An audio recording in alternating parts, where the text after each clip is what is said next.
now Okay. I can't swear. No, you can, but it's discouraged.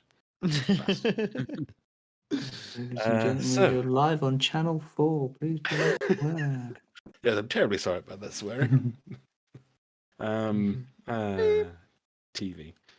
Right. Welcome, viewers. All Yeah, three of all- you who are likely to be me, Carl, and Deslin at this Not point. me, Yeah, I actually. think the YouTube one might be my wife.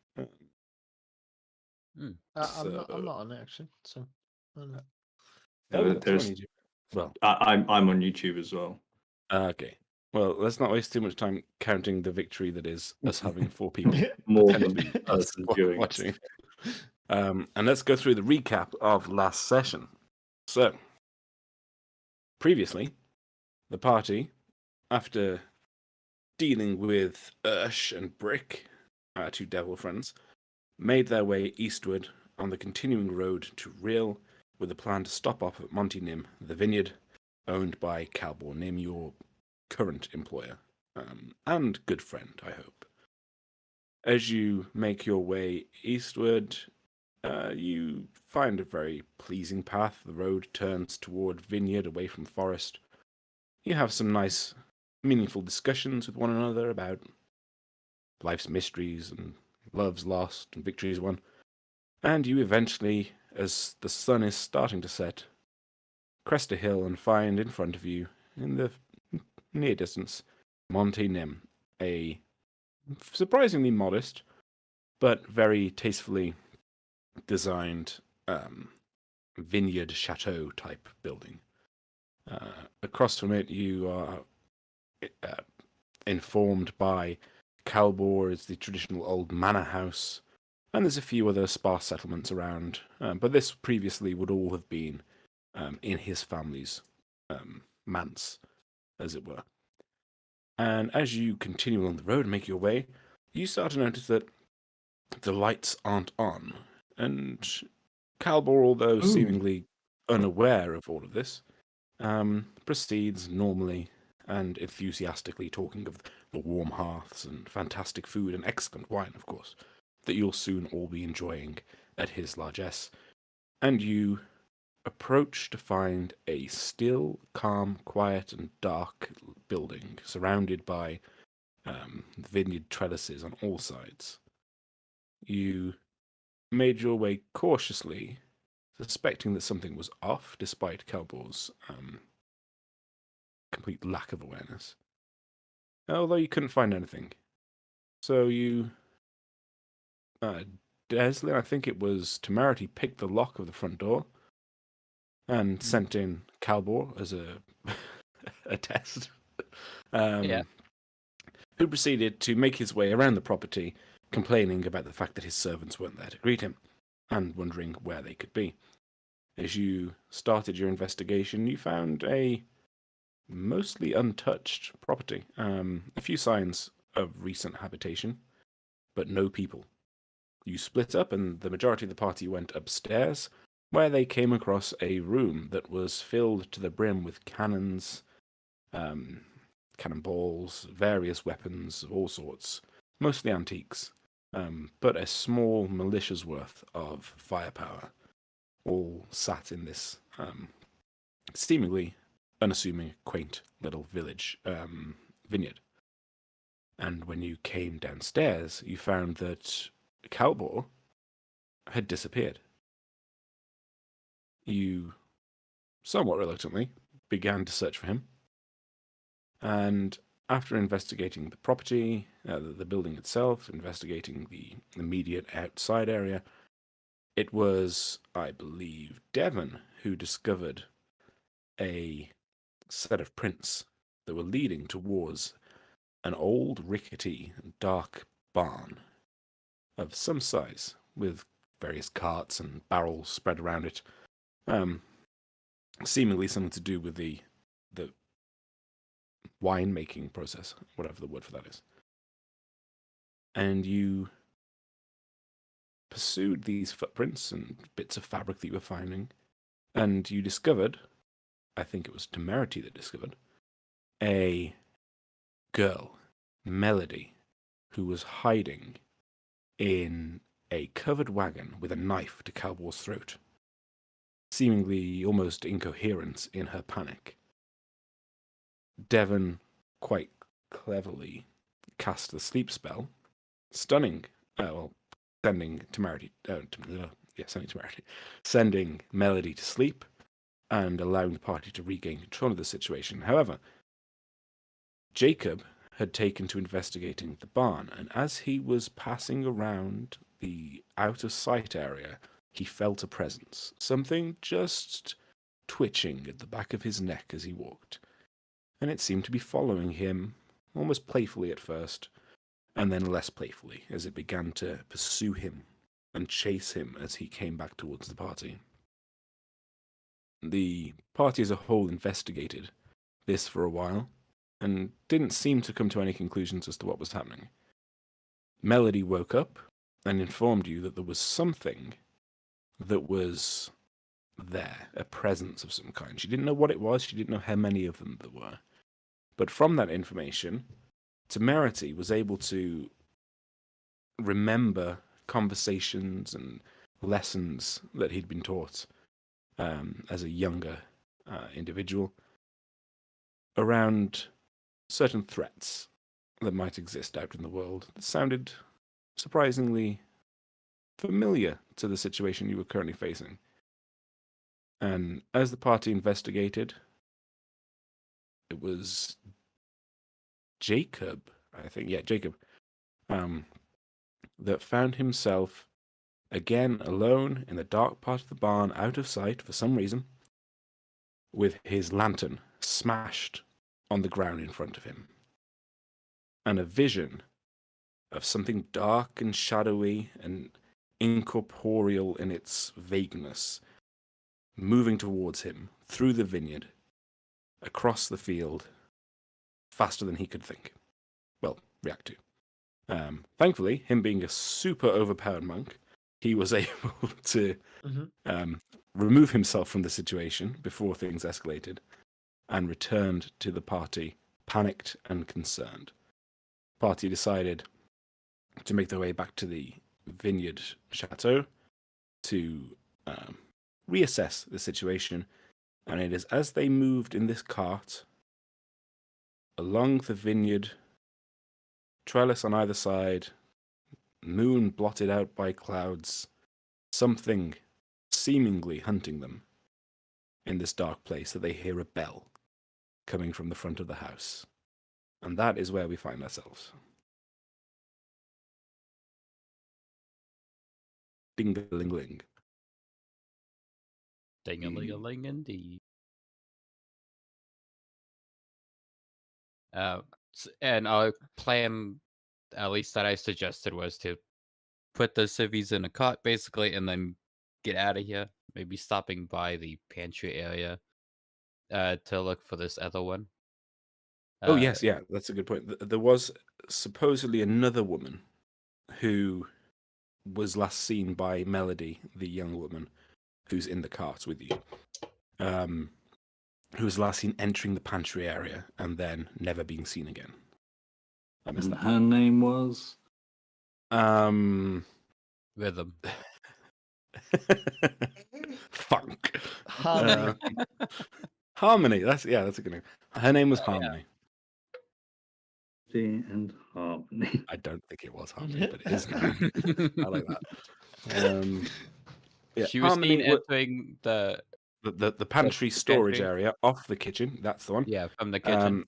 And she was a slightly older woman who was a bit like an older sister. You got the vibe from Melody. Someone that she looked up to a little bit, but she could be, a bit cheeky and playful with. But I thought you were about to say she could be forgotten. And I'd be like, okay, dope. That is completely dispensable for the purposes of our story. She entered the pantry from the kitchen? Yes, yeah. That's what Melody conveys to you during her traumatic retelling. They were just in the kitchen cooking, as they did every day. Melody being like a helper rather than a full-blown member of staff. And then Melody was meant to go and get more potatoes, and she gave a bit of sass back to Harmony. Harmony went and did it herself, and then Melody never saw her again. I think last week on the approach to the property, you mentioned that there was off to the side in a neighbouring property a large stone manor. Absolutely, yes. So there's that Cabot informed you was previously the main seat of his family, his great grandfather or something, in this area. But then they decided that they only spent the summers here, so they would move across and have this vineyard chateau built, abandoning the larger, big, Okay, so massive, expansive Did he it's say what not happened to the old house? Like was No, was it wasn't just empty, discussed. or wasn't discussed? But if you wanted to pick that up now as a side question, then I'm sure Calbor would have some information. yeah. Well, it seems like a really Nah, you're nice, right. nice pile, as they say. As long as we could do it while moving, we need to get these It- people out of here. Is it just been abandoned? I guess. I stop pulling the cart. Doing all the hard work. Well, everyone just chat. I'm pushing the cart Okay. as I ask the question. Yeah, Right. I'll have to marry. Calbor's just constantly looking over Devon's shoulders at the back of the cart as you're pushing.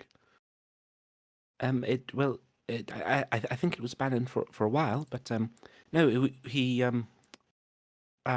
great grandfather Grindle, he gave it to the orphans. It's a what do you call it? Where you put the orphans. Orphan depository. Cellar? Oh. I think it has a cellar. that was me joking. So is that it's now an orphanage? Yes, that's the word.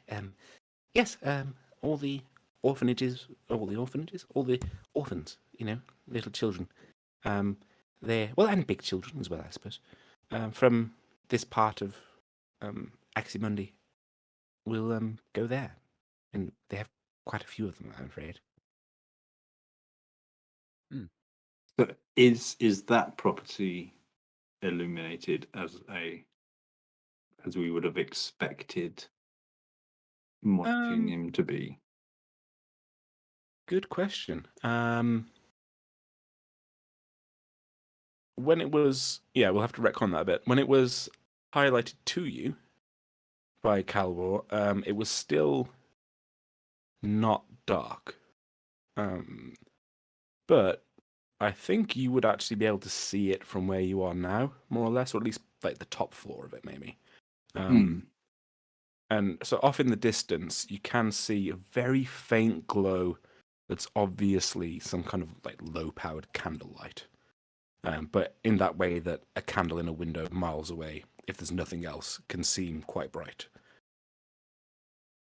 And I was mentally assessing how far this issue may have, or it may have gone. If they've got a light there, then it's probably not eating the orphans. I don't think. I mean, she's from there. Is it? Are they alive? And he looks up at Melody. Yes. There's not one of those things there that I know of. So, when did this all happen, Melody? How long have you been hiding from it? I don't know. It was dark when I went, so I don't remember what happened since. A day, 2 days. It happened very suddenly. You've been just hiding for a couple of days? Before you came, I don't remember. It is a blur. Oh. It was strange. I have flashes of the moon and the sun and the wind and the canvas and the knife and him. And she kind of Ca- gestures down Canvas? to Calbor. What was that called, sorry? Canvas? This. The Over the canvas. wagon. Oh, right. In the moon, it is white and bright. In the sun, it is, well, still bright, but, not as.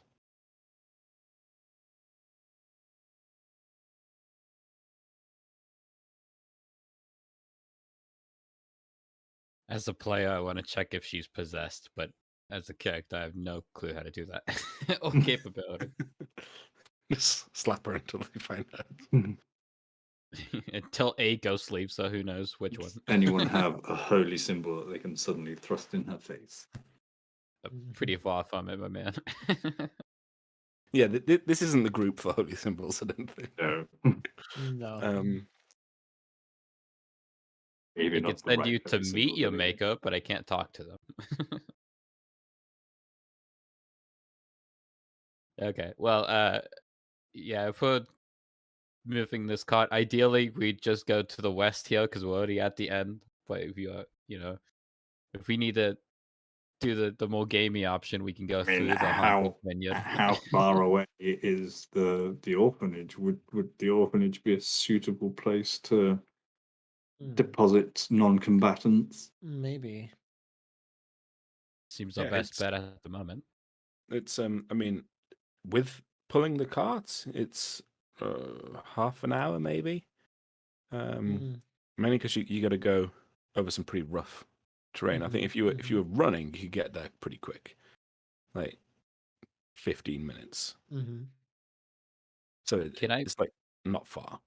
Can I pull this cart either by myself or with some Devon assistance? Yeah, the two of you can quite easily pull it. It's basically empty except for a gnome and a small woman. Okay. And it's in pretty good shape. These are the carts that they use to like get the wine to market, so it's pretty well maintained. Okay. One of us can go and vet the orphanage, make sure we can actually go there, and it's not also being attacked. I assume you're the fleetest of foot. Is that true, Jacob? You want me to go along? If you'd be able to, we could just go I'm not going anywhere together. alone. Okay. Well, in Not that after case, that. pull harder so we could all go together. Fuck that. All right. So we go. Where's the orphanage? Like what cardinal direction? South on the map. Oh, Basically, okay. imagine there's a road like 5 minutes walk south of here because there's a big drive that you've come up. And then that's the road that you came into the area on. And just a little bit further along the road is another big drive going further south to this orphanage. But the orphanage is basically exactly south the other side of the road to this house. Okay. Oh, dope. We know where we're going then. Yeah, it's pretty obvious. Okay, are you heading towards the pantry area, or are you heading straight to the orphanage? Let's go via the pantry. Okay. Maybe let's check the pantry. So Harmony went into the pantry and never came out. Yes. Yeah, I feel like we need to search the pantry before we leave. Yes. Okay. So you make your way eastward Hal towards the says house. yes. Jacob. Oh hell no! Let's get the hell out of here. But Carl says yes. And I'm just thinking we have 2 alive people. We should escape with the alive people before they become dead people, and then we can come back for the other one. Or we could just shove them in there, see what happens. So I can't move the car. I forgot to make the icons, but so you're all thither about the north side of the house. Can we Sorry, be over Ken. here? Though at I least see the something cart be over moving. here so we can Oh, leave. no, it's- Yeah, so you like left the cart here, we'll say. Okay. Um, Yeah, just move this little square. yeah. Hey. Are you leaving the civilians in the cart, or are you bringing them with you? I I mean, don't know. someone should stay, right? I don't And know. I literally broke legs for a living. Why am I the voice of reason here?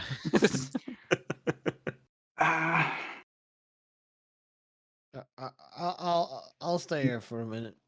What if we that- have maybe like them wait out here while we check? Yeah, in just in this area, right? No. Like, far enough back that they're not in the immediate danger, but near enough that we can see them. we don't know where the danger is. The cart is Yeah, probably well, still in Or the what safest the place. danger is? Yeah, we only vaguely know what it is, let alone where it is. Look, you guys go We're deal not, with we're the not, ghost. not I'll be able stay to with see the cart. them, but we can see if something happens To them, to yes. them. but I mean, well, they won't be safe out there, so you know. So might as well bring them closer, where we can at least monitor if something happens. Might as well bring them into the haunted mansion, yes. Look, I mean, you it's guys not the go fight mansion that's haunted. It's been haunted outside, so it won't be any worse inside. We don't know if it's haunted or not. We know there's two entities here, and one of them is in the barn. We don't know what the other one is. So the house is the least of our problems right now. It might be the most of our problems. Look, you guys go fight the monster. Try to find this girl. I'll give you like 5 minutes, and then we need to leave. I'll stay with the cart. Okay, they plan. Civy's in the cart. Deslin with the cart. I'm not feeling so brave.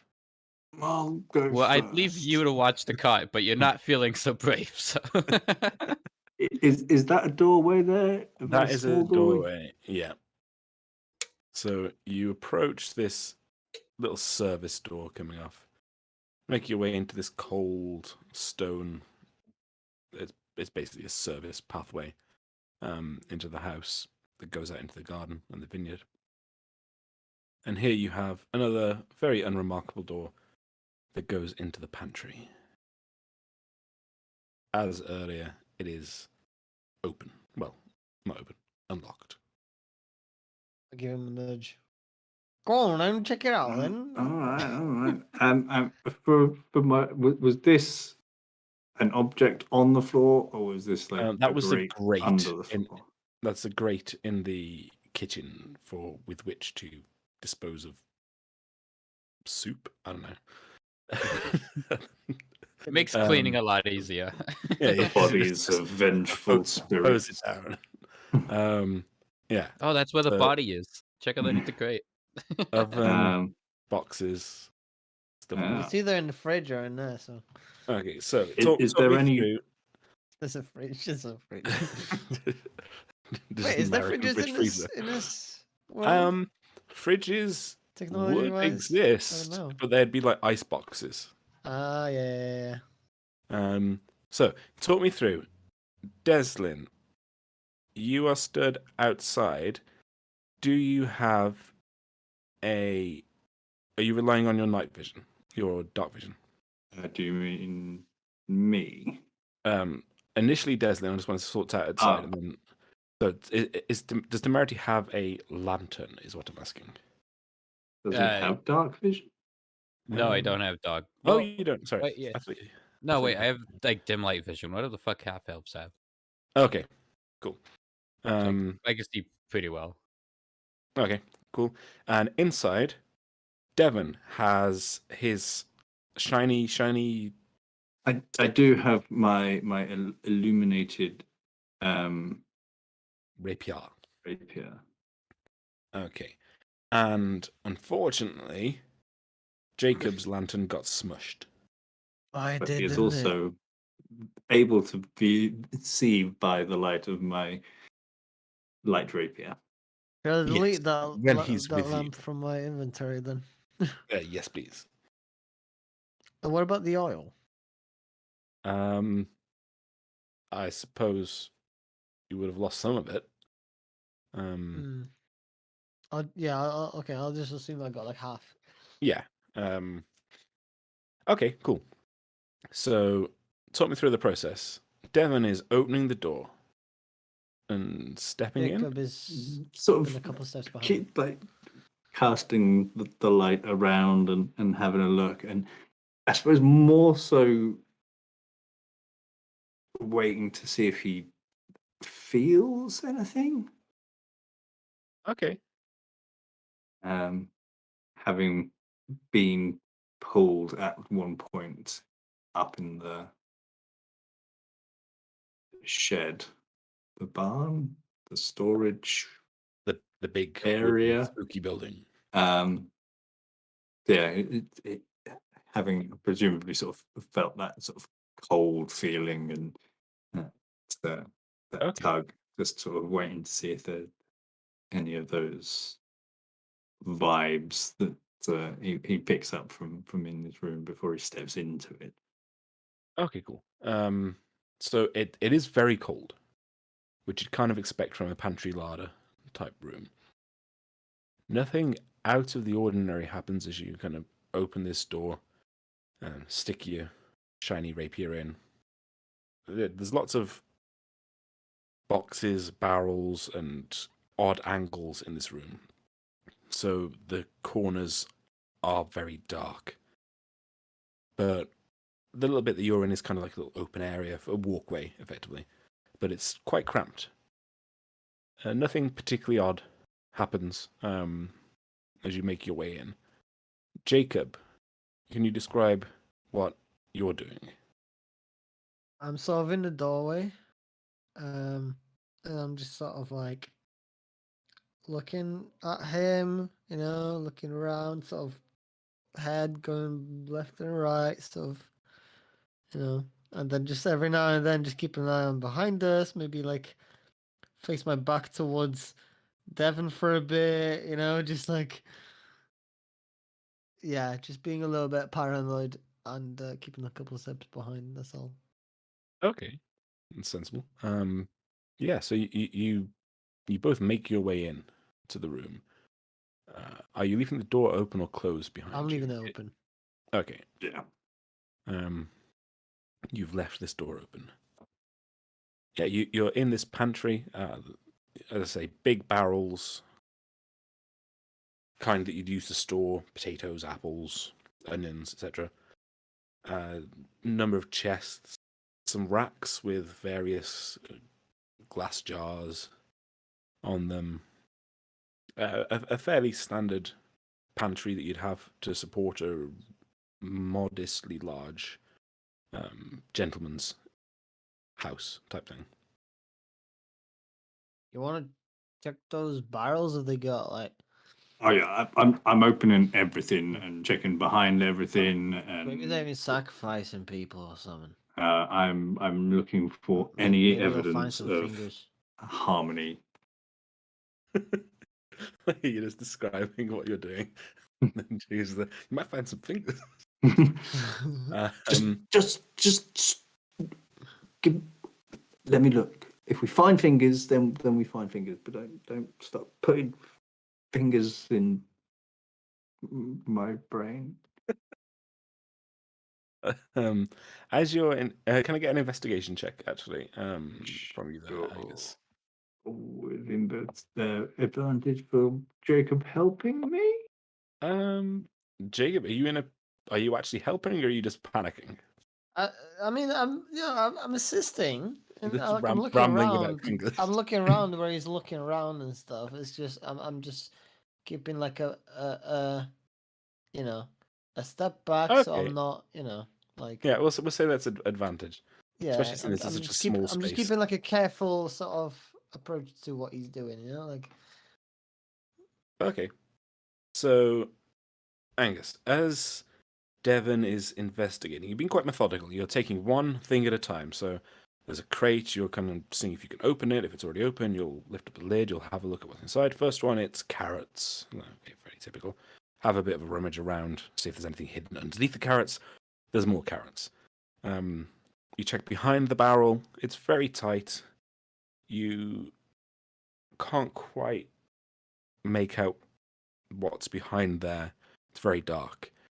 Can I Would you? poke my light Right. Okay. Yep. saber? Yeah. That sword, illuminates the area for you. rapier? As you're, it's almost like you're stabbing behind these barrels. Gently, Checking not if there's anything rusty, there. just if there's someone Um, hiding behind there. And so, yeah, it's kind of like if you've almost like you're trying to fix a piece of machinery or something. You've got your light coming in from the top, and you're looking around, trying to see from all the different angles. And you do that for the first 3 barrels and crates, and the 4th one, as you've got your rapier hanging from the top, you're looking underneath. You can see underneath the barrel and around, just in between the two, something shiny. Small, but definitely catching the light. Miney is miney. So I was going to reach in and grab that. Okay, you have to take the rapier out to get down low enough, and you're going to insert it along the bottom, so you're like down there now, and your arms in, and you're reaching, and you're feeling. You feel the usual stuff that you'd feel in a damp cellar type environment. Webs, boats. Yeah, webs and just general and not very nice, but nothing you've not dealt with before. And then your hand comes across it. It's what you immediately tell is a ring. You're so familiar with the finer art of handling other people's jewelry that right, that's a ring. Okay, yep. Size L, female. Yeah, some kind of stone in it, right? And you pull it out and have it in your hand. Jacob, Yeah. every time that Devon has been investigating by inserting the rapier down the back of these barrels, the room has gotten significantly darker. And the wall has been illuminated as the light has kind of shone upwards up against the wall, creating quite a harsh light, but it's not spread very far. And every time that's happened, as the room has dimmed, you have felt it get colder. And just as you hear Devon, on his almost on his front, he's almost prone, reaching for this ring. Just as you hear him say, got it. You feel what is an awful lot like a finger just going down the nape of your neck. Grabbing, whispering sweet nothings to you. And suddenly pulling you down towards the ground as hard as it can. Can I get a... You can't be surprised, can you? No, not surprised, no. Yeah, so you feel this happening. You feel the chill, like a hard chill, like a fingernail, just going down from the bottom of your hairline, just down the back as it meets your shoulders. You then feel a tug. You know it's happening. So you've got, I think, advantage on the save. But can I get a strength check or save for you, please? Mm-hmm. Don't Wait, save. advanced on save, is that how it works? I think it's just straight. Alert feet. But it depends on what's trying to happen here. Is it trying to grapple him? It's trying to just drag you down. Yeah, without my special things, would it just be a save, basically? Yeah, I do it as just the straight. Right, are you able to resist this thing happening? So I think it's just a save then. Okay. Interesting. So it's really only actual combat. Yeah, it's just like surprise rounds, right? Like surprise rounds. Okay, right. Yeah, so it's easier to mess around with you. You can give him disadvantage on it because he's Expecting this. Scared or something. Michael, can you do me a favor? Can you refresh the Roll20 page, whatever one is showing on screen? Yeah. I just realized tokens aren't where they are meant. Oh yeah. Weird. Yeah, we're all still outside according to that. Hey, bizarre. Can we surprise? Right, you're all in the right place on the actual thing. Maybe the Wait, screen. this is the other feed. I'll just let post me- it. There you go. Oh, there you go. Chat. It's a back. Okay. See, I think I Right. just get a save, normal save. Like it doesn't say anything about saves. Okay, It's cool. just, Go for it. Yeah. Was it strength save or? Yeah, I think strength's most because this isn't a you can dodge it. This is just Resisting, straight. yeah, Is yeah, it gonna drag you down? Yeah, you just get pulled. What's the phrase? Head over ass, ass over tit.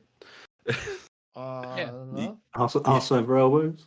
So yes, you get like it's almost like your legs get swept out from underneath you, and you just get pulled down onto the ground, by the collar basically. You don't take any damage, but you're prone. I definitely give out a noise, like just like weird, confused. What the hell is going on? At which point I probably find myself also I'm down on the floor as well. So I just go from kneeling down to sitting down with my back up against the barrel and hearing that sudden exclamation. Do I see anything? You do not. Well, you see Jacob on the floor. On the floor. Jacob, as soon as Devon kind of turns his attention to you, you feel the pressure in your neck and shoulders stop. I'm just like press my back against the wall.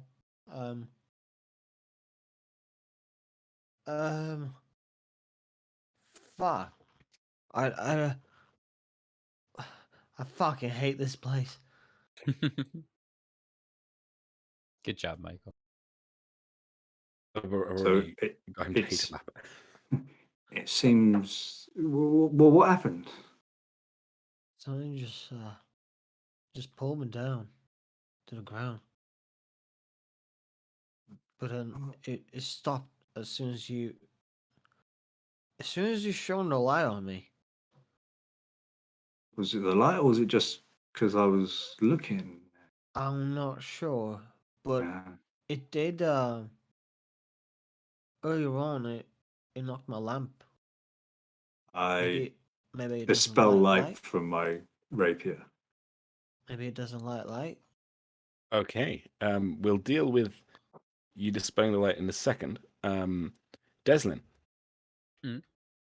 As you're outside, I'm Dispel assuming you're. light. Wait, don't do that. Yeah, For like God. why? Don't do that. Out of Um, curiosity. I wonder what It's happened. canon. I'm It's saying we happening. need light. God damn. Deslin, as you're kind of keeping an eye out, I don't think you have a watch, but if you did, you'd be looking at it, wondering what's keeping these guys. To be expected. I know those Yeah, rapscallions. it's fairly standard for them. You hear movement. Your heightened senses kind of pick up movement behind you in the covered tent cart, and you get a slight tug on your shoulder. You should have a lantern.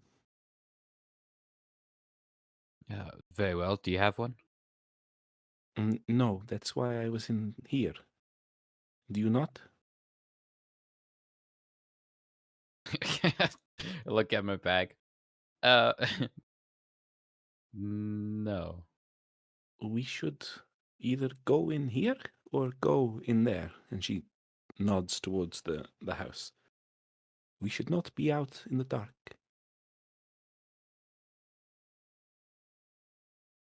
All right. Well, She kind of looks at you earnestly, as in, I don't care which, but we have to do it now, or I'm going to have another panic attack. fair enough. And you have her knife, so how is she meant to take anyone hostage? Yeah, funny that. Okay, fine. We'll move in, then try to hurry them up. Everyone, just stay in front of me as you go inside. They Okay, could yeah, protect you from the rear, and then hopefully they could protect you from the front when you get inside. she is very reluctant to get out, but It's your idea. We could just hide in this box. as but- she's looking around, she kind of works up the courage and steps down. And initially, she kind of clings onto your arm a little bit, but you like gesture for her to just carry on walking. And if the gnome's in front of me, I'll walk with her, like arm in arm. But you want to get everybody inside. It's like a young couple and their little child. And ghosts. You could swing him yeah. in between you. Yeah, and Calbor, seeing her leave, oh, wait, where are you going? Wait for me, and he's like rushing to keep up. So yeah, I keep him in front of me in my line of sight. Also, the mental image of the cowboy swinging, like locked in arms, but you can't see who the other person is. Besides, like temerity, and it's a fucking ghost.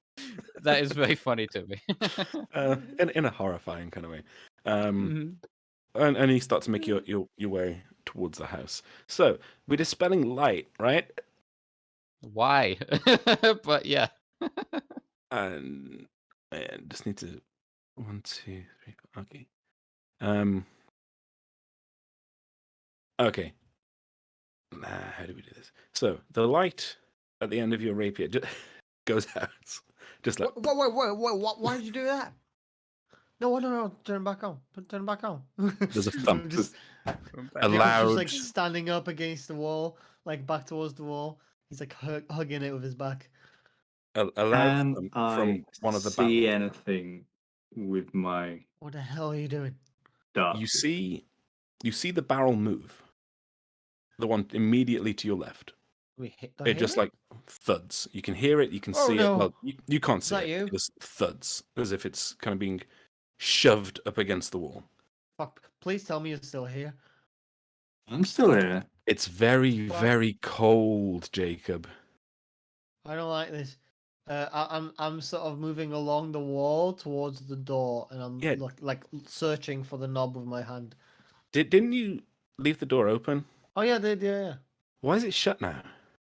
Another barrel. Wait, it's shut. This one. Wait, Devin, the door's shut. The door's, I didn't leave the door. It's really cold in that corner that you backed yourself up into. I'm looking to open it. I want to open it. As your hand touches the handle, and you kind of get that sense of relief that your heart goes from just beating like thump, thump, thump, thump, to it skips a beat of relief as you do it. You, being someone who can't be surprised, get the sense of imminent danger. Oh fuck! Congratulations, you know you're fucked. Great. As you see Devon from where you are, something materializing around Jacob, who's just like slowly panic miming his way across this wall. You hear the thuds, but you're not they're not distracting you. You're focusing on Jacob, and you see this ephemeral blackness materialize around him, and it seems to be looming above him in the corner here. Spooky music. Oh. It materializes into a fairly humanoid shape. I Just recast light looming on my above him. rapier. You crafty bugger. Hell yeah. Okay. You recast light. It's a cantrip. You. um, Do you and want to this, roll for what acts first, maybe? yeah. Can we get Yeah, go on. an initiative or yeah, For the three of us. yeah. Let me bring it up. How do I do it again? There it is. Mine was 8. I feel it's just sufficiently bad enough that I shouldn't roll it again. I got crazy initiative, of course. Naturally. Michael, can you put the civvies where they're meant to be on the map? Because I'll be right behind. Yes. Suitably low Why is initiative. bodyguard captain here? I'm so confused. Wait. Okay. If you don't clear turn order from the last Yeah. encounter, That's really annoying that it does that. It can't you just can delete them, clear can it with 2 clicks, but Yeah. you have to Where manually is it? do it. Remove all turns, Um, and then let's redo that, but with the standard. Thing is, Jacob can't actually see anything right now, right? It's pitch black. for him. It's kind of awkward because this should be happening in between, like the second before the light comes on, basically. Yeah. That's so what I that's mean. a So it's 4. pitch black for Jacob right now. Yeah. So his reaction to feeling danger, like imminent, is just get into the dodging stance. Like that's my action basically. Okay. That's Can you guys redo your initiative? Sorry. Okay. Oh, yeah. Kind of destroys the suspense that we were building, but It's fine. It's mechanics of D&D. did you get a natural natural there, 1 Carl? on initiative, and still managed to get average initiative. Are we going with Four for our him. initial We'll go with initiative? the initial initiatives. Right, Let me I'll see, 7 change. to my Awful initiative. for me, but great for Carl, and I think he needs Yeah. it. Right. Also, to clarify, Carl, are you using your action to take the dodge stance? You're not using a key point or anything? Okay. No, yeah, I'm just using my action because I mean, I can't see anything, so there's nothing I can actually do. You know, like I don't know where it is. I don't know if it is next to me. So all I know is that I sense danger. Sort of. Mhm. It's just like an instinct, like a just a reaction to I don't even know what yet. Like Mhm. like my brain hasn't processed if it's heard something or felt something, but I just know that something's about to happen. Like it's like Yeah. something's just like tingled, you know. Mhm. I think that's it. So yeah, so Jacob's in there. Okay, so you Spider you thing. feel this presence behind you. Your hand is on the door handle, but you've got you're ready to kind of a split second move out the way of something, but you can feel this presence. The light comes on, and like the very instance it does, Devon, this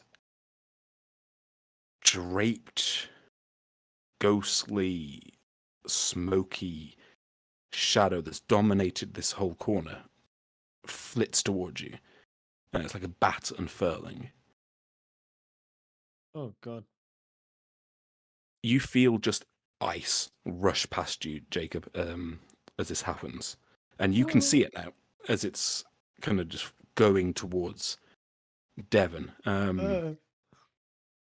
And Devon, it Is that a Dementor or something? starts big, like really big, bigger than it seems the room can fit. And as it gets closer to you, and you've got your rapier light out, it gets smaller and smaller. And it seems to strike at you, but it doesn't really have arms that you can see. It's more like a spin, and like how if you spin a liquid, it will radiate out as it's moving towards you, and it just becomes completely amorphous in shape. It's no longer humanoid. It's just a ball of darkness heading towards you. Let's see how this does. 15 does hit. But unfortunately for this thing, your light is very, very, very bright. It is. So, Oh, so um, ah. Within 20 feet of me, it is bright light. what kind of light? It's just normal light, right? It is just light. Yeah. Just bright, Okay. bright light. It's Bright light going to dim light at distance. Light. I guess. it's not of a radiant nature specifically as written. Or anything like that, if that's what you okay. were wondering. I was. In which case, it does indeed seem to hit. So you feel like an icy claw strike against you. It's almost like kind of burning iciness. And you take 12 damage. Okay. And your strength score is reduced by... Go for you, Michael. I think if you would do some strength to 0, this might be Pathfinder, but I think he might die outright if you do strength to Target 0. dies if he reduces his strength to 0. Yep. So, Fuck. weird. I really thought Jacob was going to be the one to die here. And as you How many feel... does it reduce my strength Just by? one, thankfully. Just the one. You say that. I'm not particularly strong. Your strength score, yeah. No. Yeah. Yeah. And then, yeah, so it kind of, you feel this plunge in, and as it pulls away, you feel something dragging with it, and you feel a little weaker as part of the process. And then it disappears behind the barrels.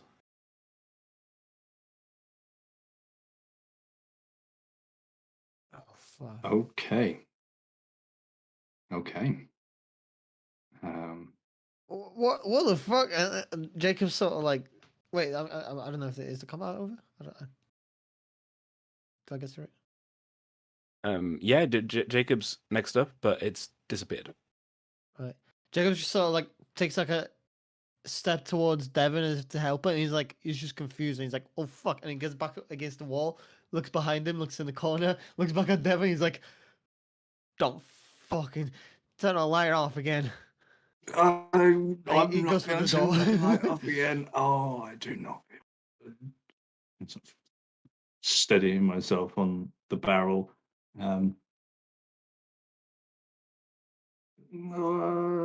Come closer to me. Oh, I don't know if I trust you now. I'm opening the door. I'm kicking the door open. Yeah, we're effectively out of combat at this point.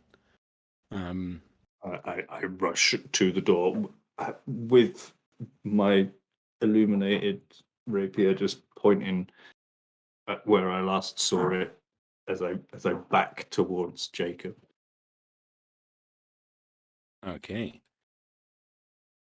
Yeah, you both make your way out of the little pantry into the cold joining room. My God. As you're rushing outside, you bump into a gnome. Oh Jesus Christ! And Temerity. They Are are you guys done yet? Come on. I'm Oh, very, I'm very fucking done. nearly completely done. I am so fucking done. Let's get the fuck out of here. Well, alright then. Bring that glowy stick of yours. I think we're gonna need it. Oh yeah, we need it. Oh fuck, we need it. Where's my fucking light? Oh fuck, you fucking broke.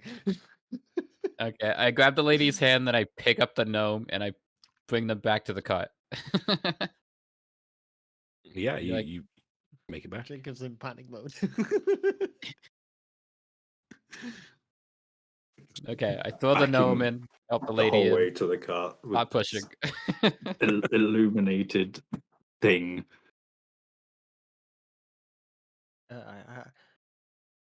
On the way to the car, I need a light. I need a light. Is there anything? Anyone? Fucking terrible. There's probably one Can I inside. cast Just go in and light grab on it. more than one thing at a time? No, only one. No. Cast light on like the, I don't know, the canvas or something of this cart. An object of no larger than 10 feet in any dimension. Oh, that a chunk of the canvas then. Either way, everyone's in the gnome. cart and we're moving. I mean, honestly, that wouldn't be a bad idea. Cast it on the gnome's shut.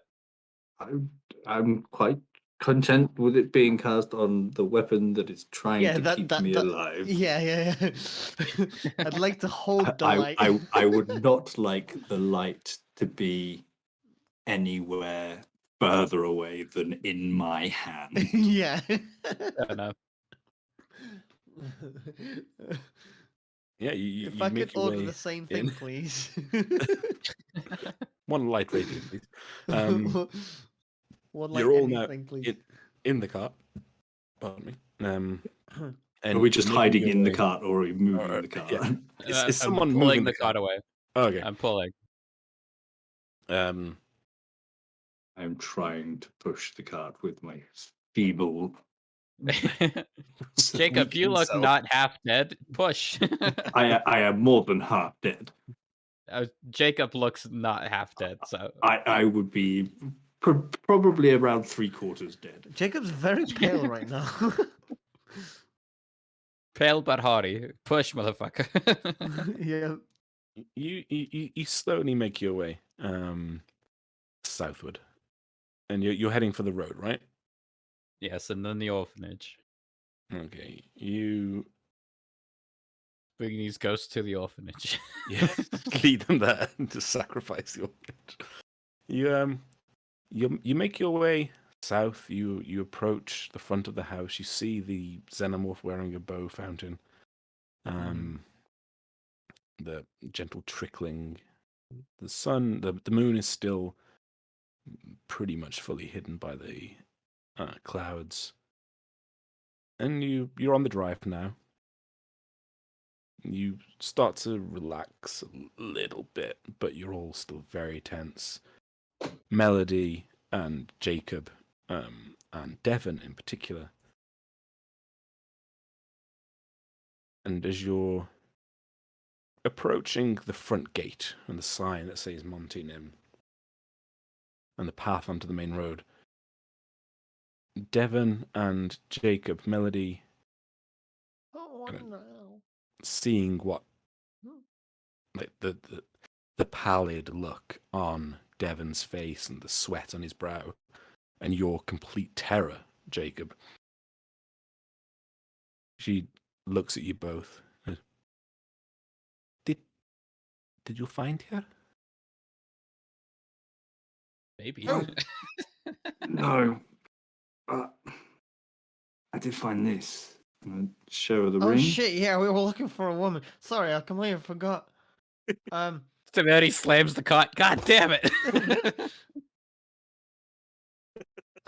Sorry, I might have gotten distracted by a shadow attacking and nearly killing us, but that's all right. Well, You were attacked? And she kind of leans forwards, and where you were struck, Devon, she kind of seems to know roughly where it was, and she puts a hand to you. Yes, this is what they do. And then she looks over at you, Jacob, and she sees the sheer horror in your eyes, and she puts a hand on your hand. But you're okay, you survived. And you found this? And she picks up the ring. Yes. This was hers. She's gone. And she kind of wraps her hand Where around is it. she gone? There's no bodies. I do not know, but I know that she is gone. Are you telling me you knew about this? And we walked in there, and you didn't tell us? No, no, I would never do. I would not put you in harm. I did not know for certain. I thought maybe she had escaped or just heard of the calling and gone, but she would not leave without this ring. It was her husband gave it to her before he passed. If it is here, then she is no more. Was that her?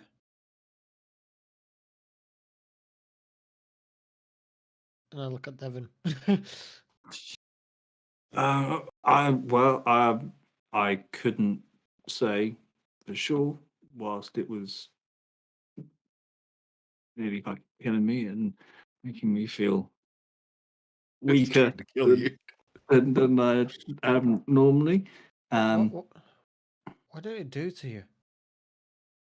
Nearly fucking killed me is what it did to me.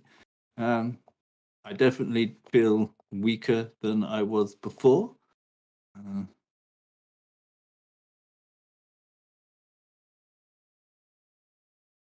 Yeah. Well, I look at the gnome. Well, your goddamn vineyard. I'd like to have a complaint and a refund for my friend's strength here, and we'd like maybe a light for me, please, instead as compensation. Well, I mean, this is all very unexpected. I will just remind you that I haven't actually seen anything, you know, paranormal in nature, and I'm not questioning what you fine people are all saying, but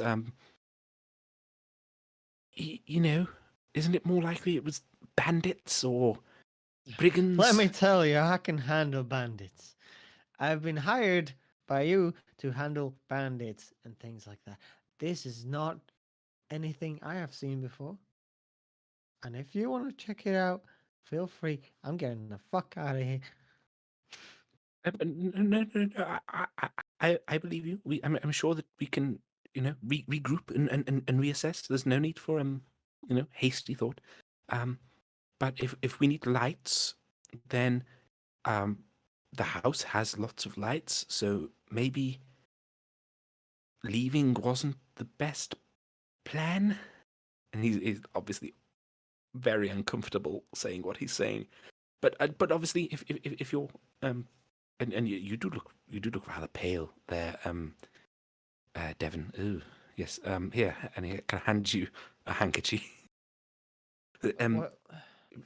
For your, you know, any kind of gestures at your head where you can feel the sweat and the fatigue. It's almost like you've got a very mild cold. But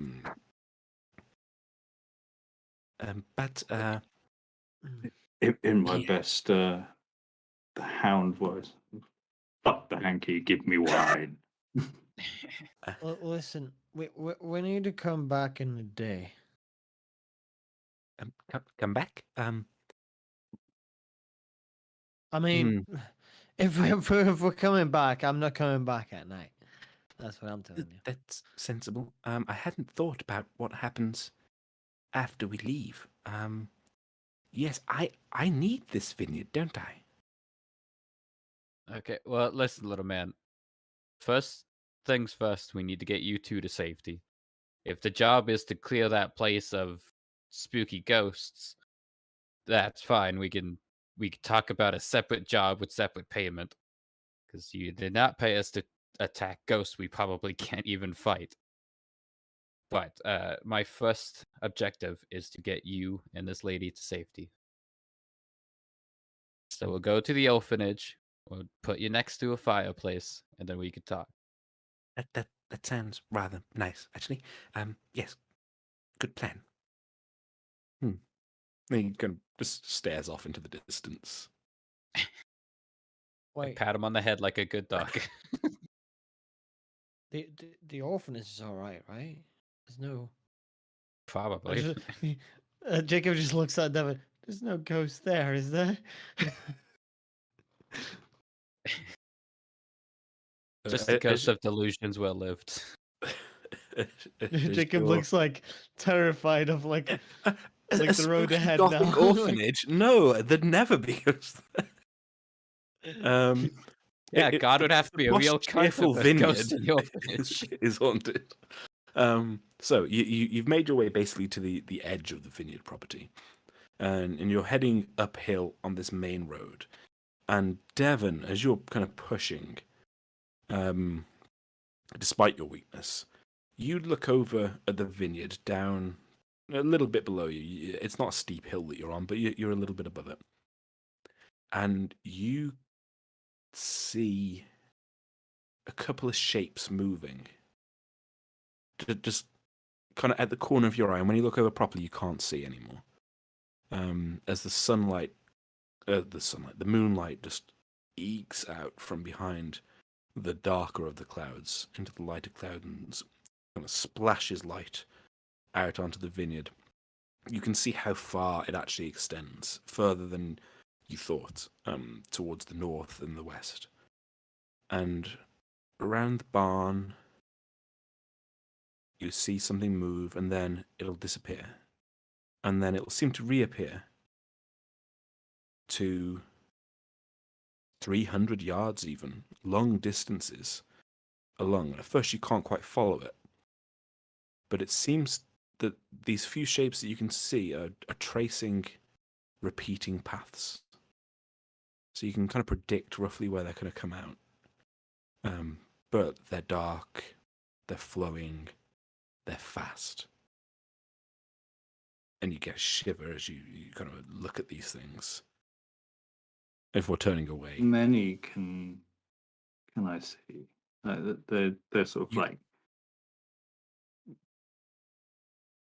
making their way up and down the gaps between the vines and yeah, you see two,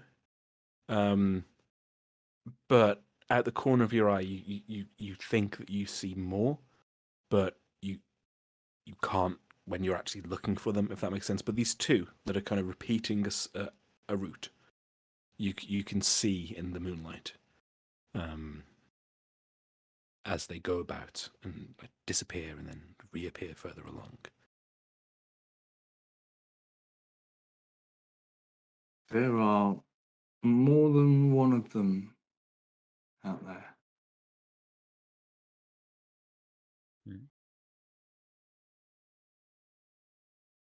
Out there, as in between us and the orphanage? So between you and the orphanage, you're about halfway there now. You just and it's getting to be a bit of a slog going up this hill, even though it's not steep.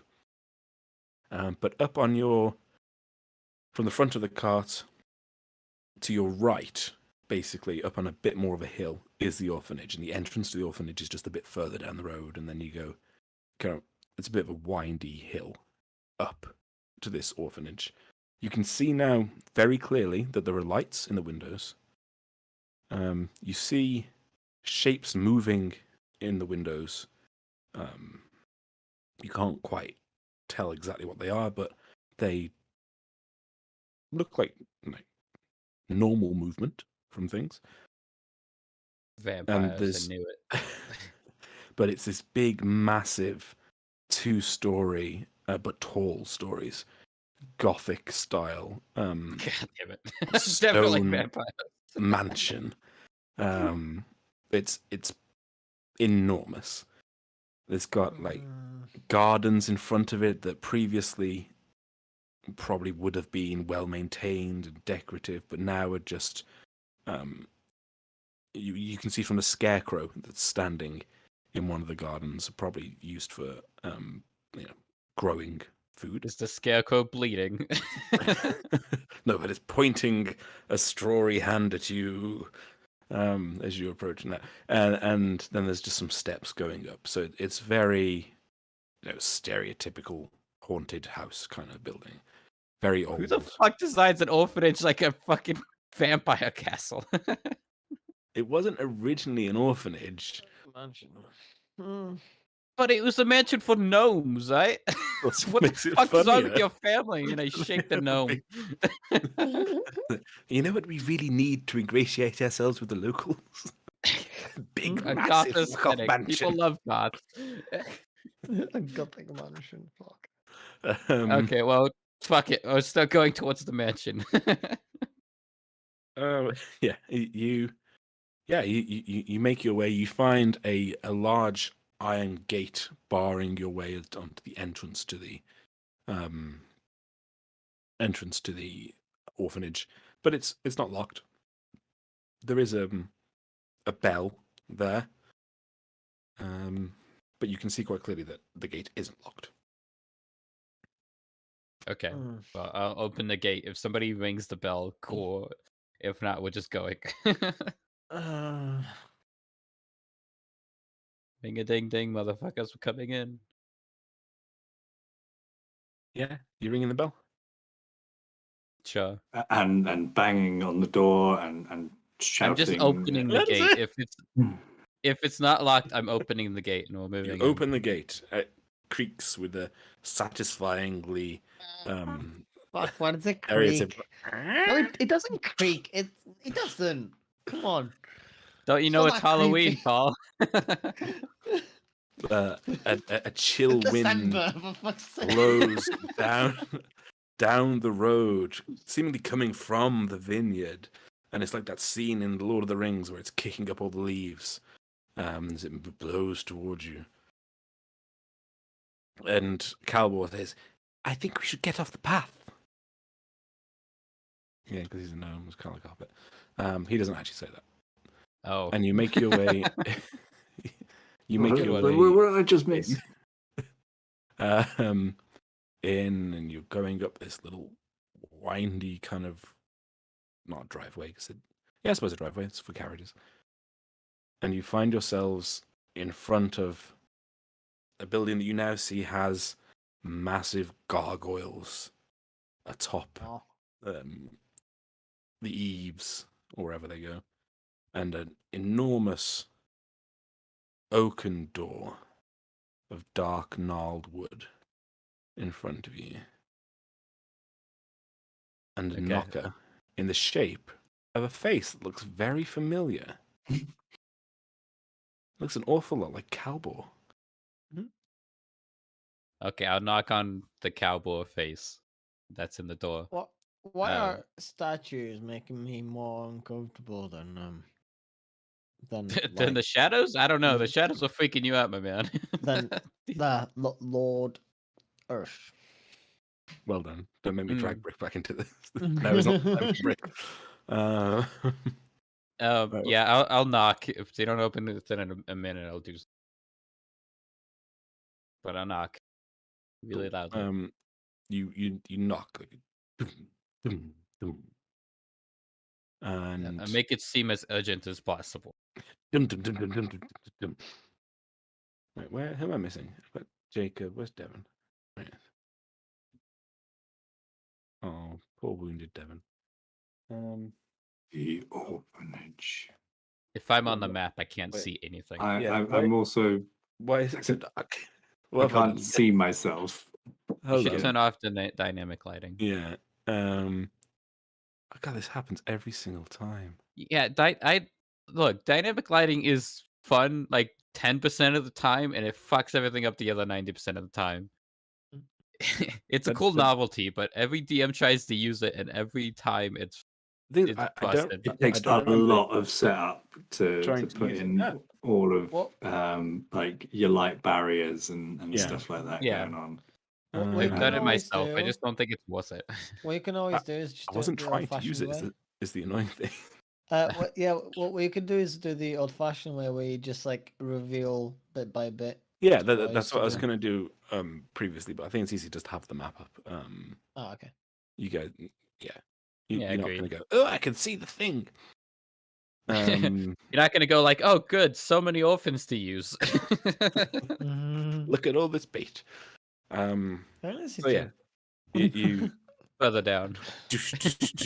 Oh, I didn't see those. Looked like But they're no. fucking hooked up to the Matrix in pods or something. Dude, don't they? And oh wait, I This is need what they produce them. Calbor and Melody, don't I? Here they are. There's Melody.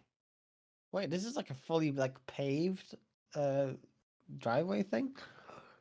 The Calbor's family spared no expense. This is also just a Mm. map that I found. I haven't built this one. My god. I think I'm familiar with this map as well. When you said driveway, I was just picturing like a little dirt Oh no, thing no, around some like a bushes. proper. Originally, this house would have had grand receptions and Oh, all sorts of okay. stuff. It's like the used to own everything that you can see around, basically. The Jeff Bezos mansion. Yeah, Yeah, it's basically a super Yeah. yacht, but during like the early 1800s and in a mythical world. It's like a I'm on super land. house, if only there was a wood for that. Mr. Beast's house.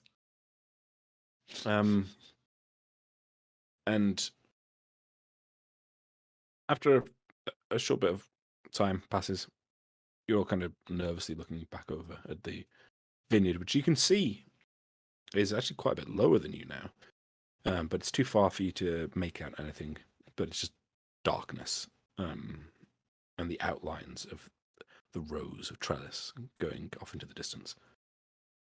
And the door, you hear a big bolt, like, and then a lock, and then a number of other things, and then a loud banging noise, and then the door kind of creaks open, and you see You can take a step back. quite a short, round, middle, like 40s, 50s, if thinking, elf woman Thank God. who is there. Hello, ma'am.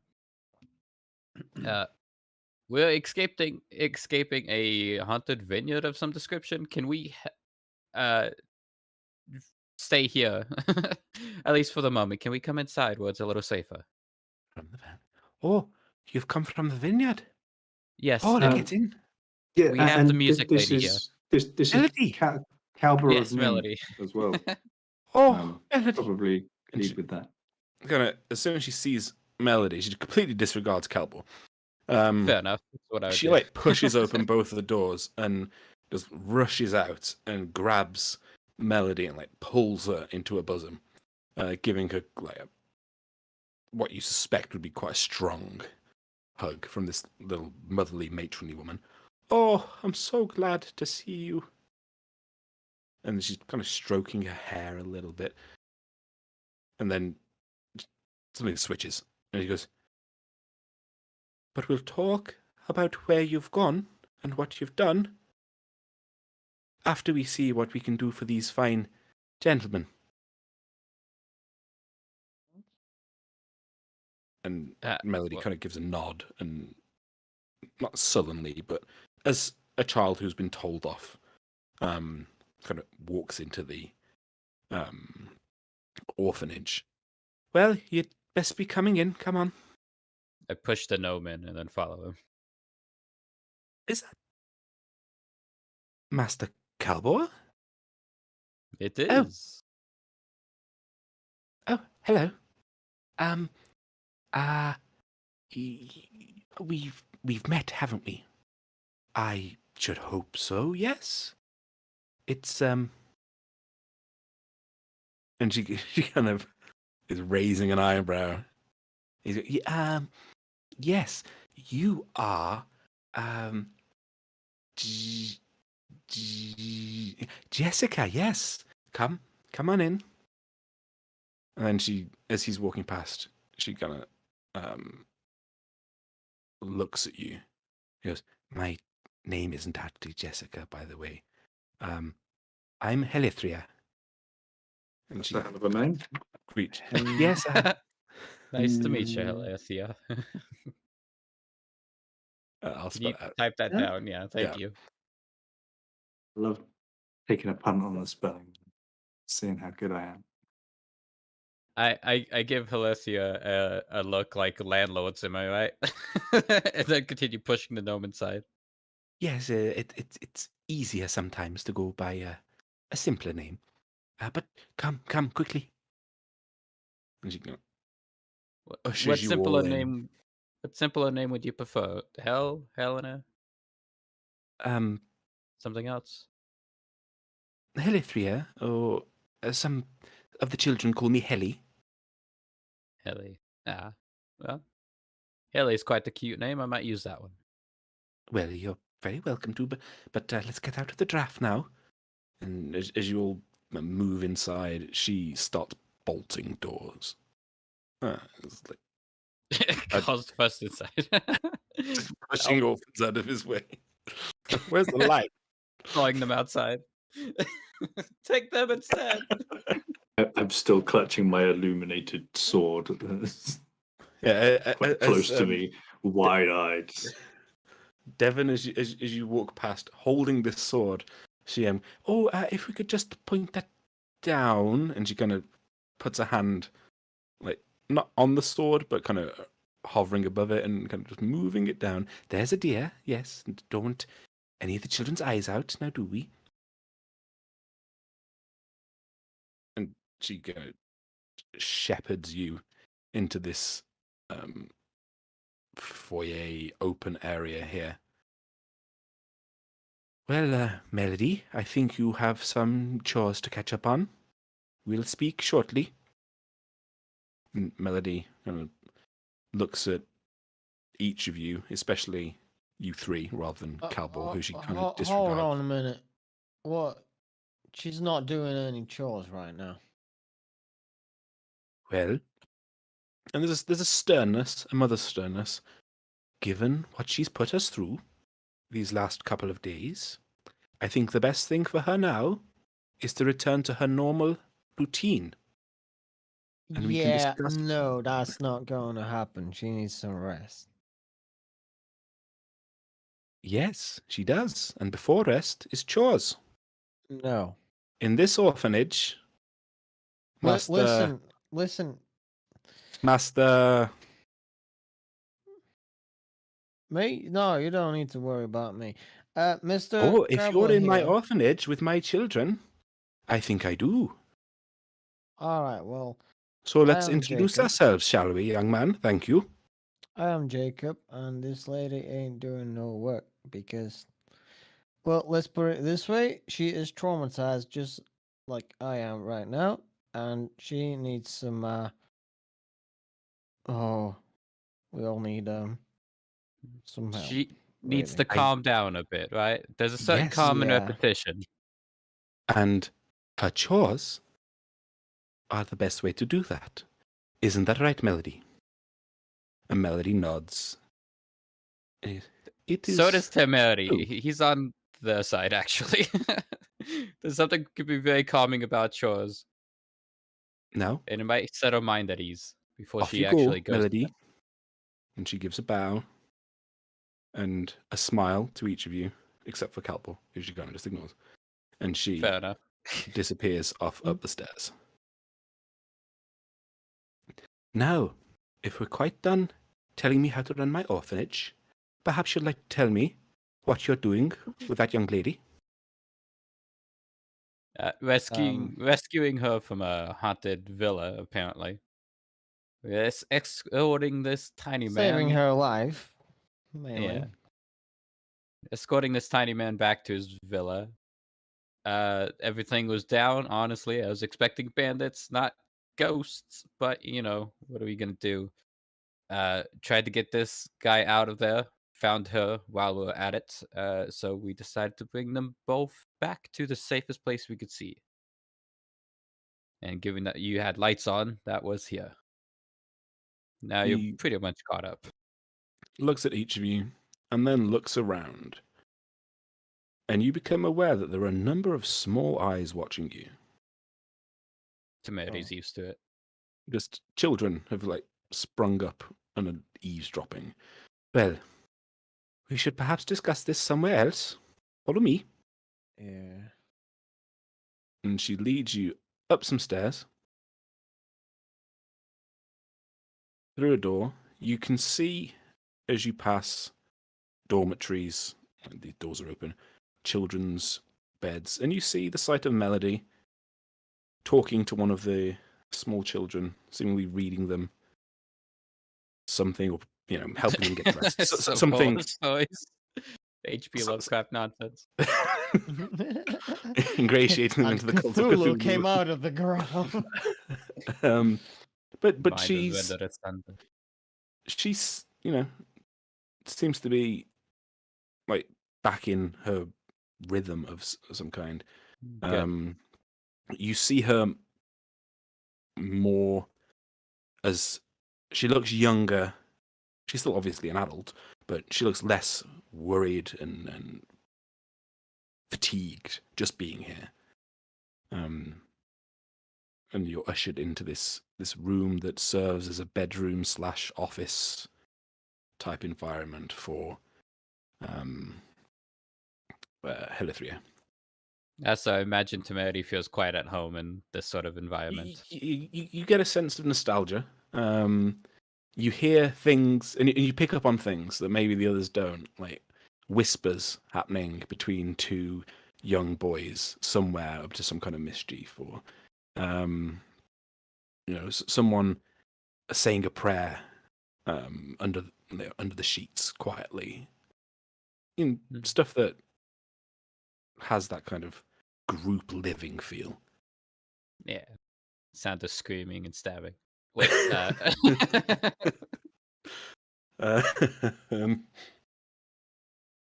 she closes the door. So, they're all gone? possibly, but we don't know for certain. Are you familiar with another lady? Who got Harmony? the ring? Who's got the ring? She Melody. took the ring from Right. me. I showed it to her, and then she took it and didn't give it back. Yeah. I'm surprised you didn't take it back. That's No, not I- like Maybe I tried, but in my enfeebled state, I wasn't able to overpower. Just the and, hand coming in, but barely right. missing the ring. Are you attempting to describe Harmony? Yes. Yeah. Yes, I know Harmony. She was you might say, a graduate of this establishment, like Melody, who soon will be, and I was myself. We have a habit of sticking local. She was a good woman. Well, I'm starting to put 2 and 2 together, and it feels like she might not be with us the same way anymore. You mean she's dead? I'm afraid that is the assumption. And even though this woman that you're looking at is very soft and round and motherly, she doesn't react it's almost like a resigned sadness falls on her face rather than shock or tears or it's almost to be confusion. expected, but never wants to hear it. Yeah. You get the sense very much that this is a woman who has seen a lot of shit in her time. Do you know who did it? We don't know who, but we have a general idea of what. Like I said earlier, or like we said, Temerity here said about a haunted house. That's probably the best way to describe it.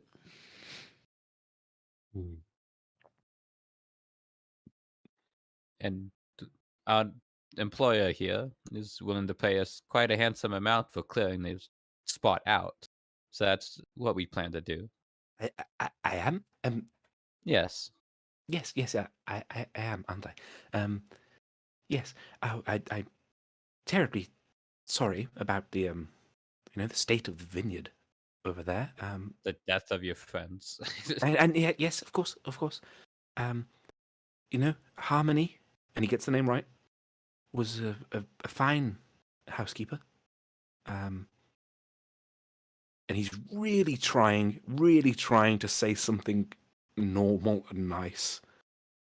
But he just kind of like and decides to just stop talking. Mary's thinking this motherfucker doesn't even know her last name. Well, He neither do doesn't say that I. out loud. I made her up. Yeah. It's the same as the rest of them. Just like every other god. Yeah. Yes, Harmony was a strong woman. She had experienced a great deal. She lost her husband, you know. It would not have been simple to kill her, I think. And the others? There were at least 2 others there, aside from Melody. Any sign of them? No, it's only the 2 that we brought that we saw. Aside from the ghosts, so I can't account for them in that regard. Or at least 2 ghosts. 3 if you include the one that attacked us. But we saw nothing. We heard nothing. It was... Can I ask, what kind of contact do you have with the vineyard? Vineyard. Well, in the summer, the children will go and help to pick the grapes, and we take a stipend from it, and some of the wine for ourselves to sell. We are dependent upon them in a lot of ways. Most of the people who live around here are. And we would go over every so often. You know how it is in rural areas. You might pop in once every few weeks or a month, but then not so much in the winter. In the summer, we'd have a fete for the children sometimes. They would often come. It was not a close community, but it was nice to see them over there, and they could see us over here. When's the last you heard from them? Well, Anybody? Melody works over there in the kitchen. And then, but the last I saw anyone was a week ago. I went to see if they had any, leftover fruit or vegetables that we might use. They sometimes have too much when the master of the house, and she looks down at Calvo. Well, not with derision, but with a sense of it is what it is. They have to, prepare in case he is going to visit. So they often have too much, and they will usually let us get first pick. But no, 6 days, I think. And how often does Melody usually come back here from working at the vineyard? Well, she usually goes for 3 days a week in the day. And she went 2 days ago and then didn't come back. So I came looking and couldn't find anyone. Yeah. She was hiding. The poor girl. She's been through so much already. She doesn't need this. She needs quiet. To quiet her mind. And I didn't mean to be so brash with you, Master Jacob, but I've known that girl since she was 3. I think I know what is good for her. And it's to be calm. She has a lot of trouble, does our Melody. And it's best to not aggravate it, I found. What do you mean by trouble? And she walks over to her desk. Not her desk, her cabinet thing here. And she opens one of them and she pulls out a bottle. Devon, you immediately notice that it's a bottle of Montaignim. And Montaignim, that's one. And she has some wooden cups, they're kind of dirty. And she brings them over and sets them down in front of you and pours glasses for everyone.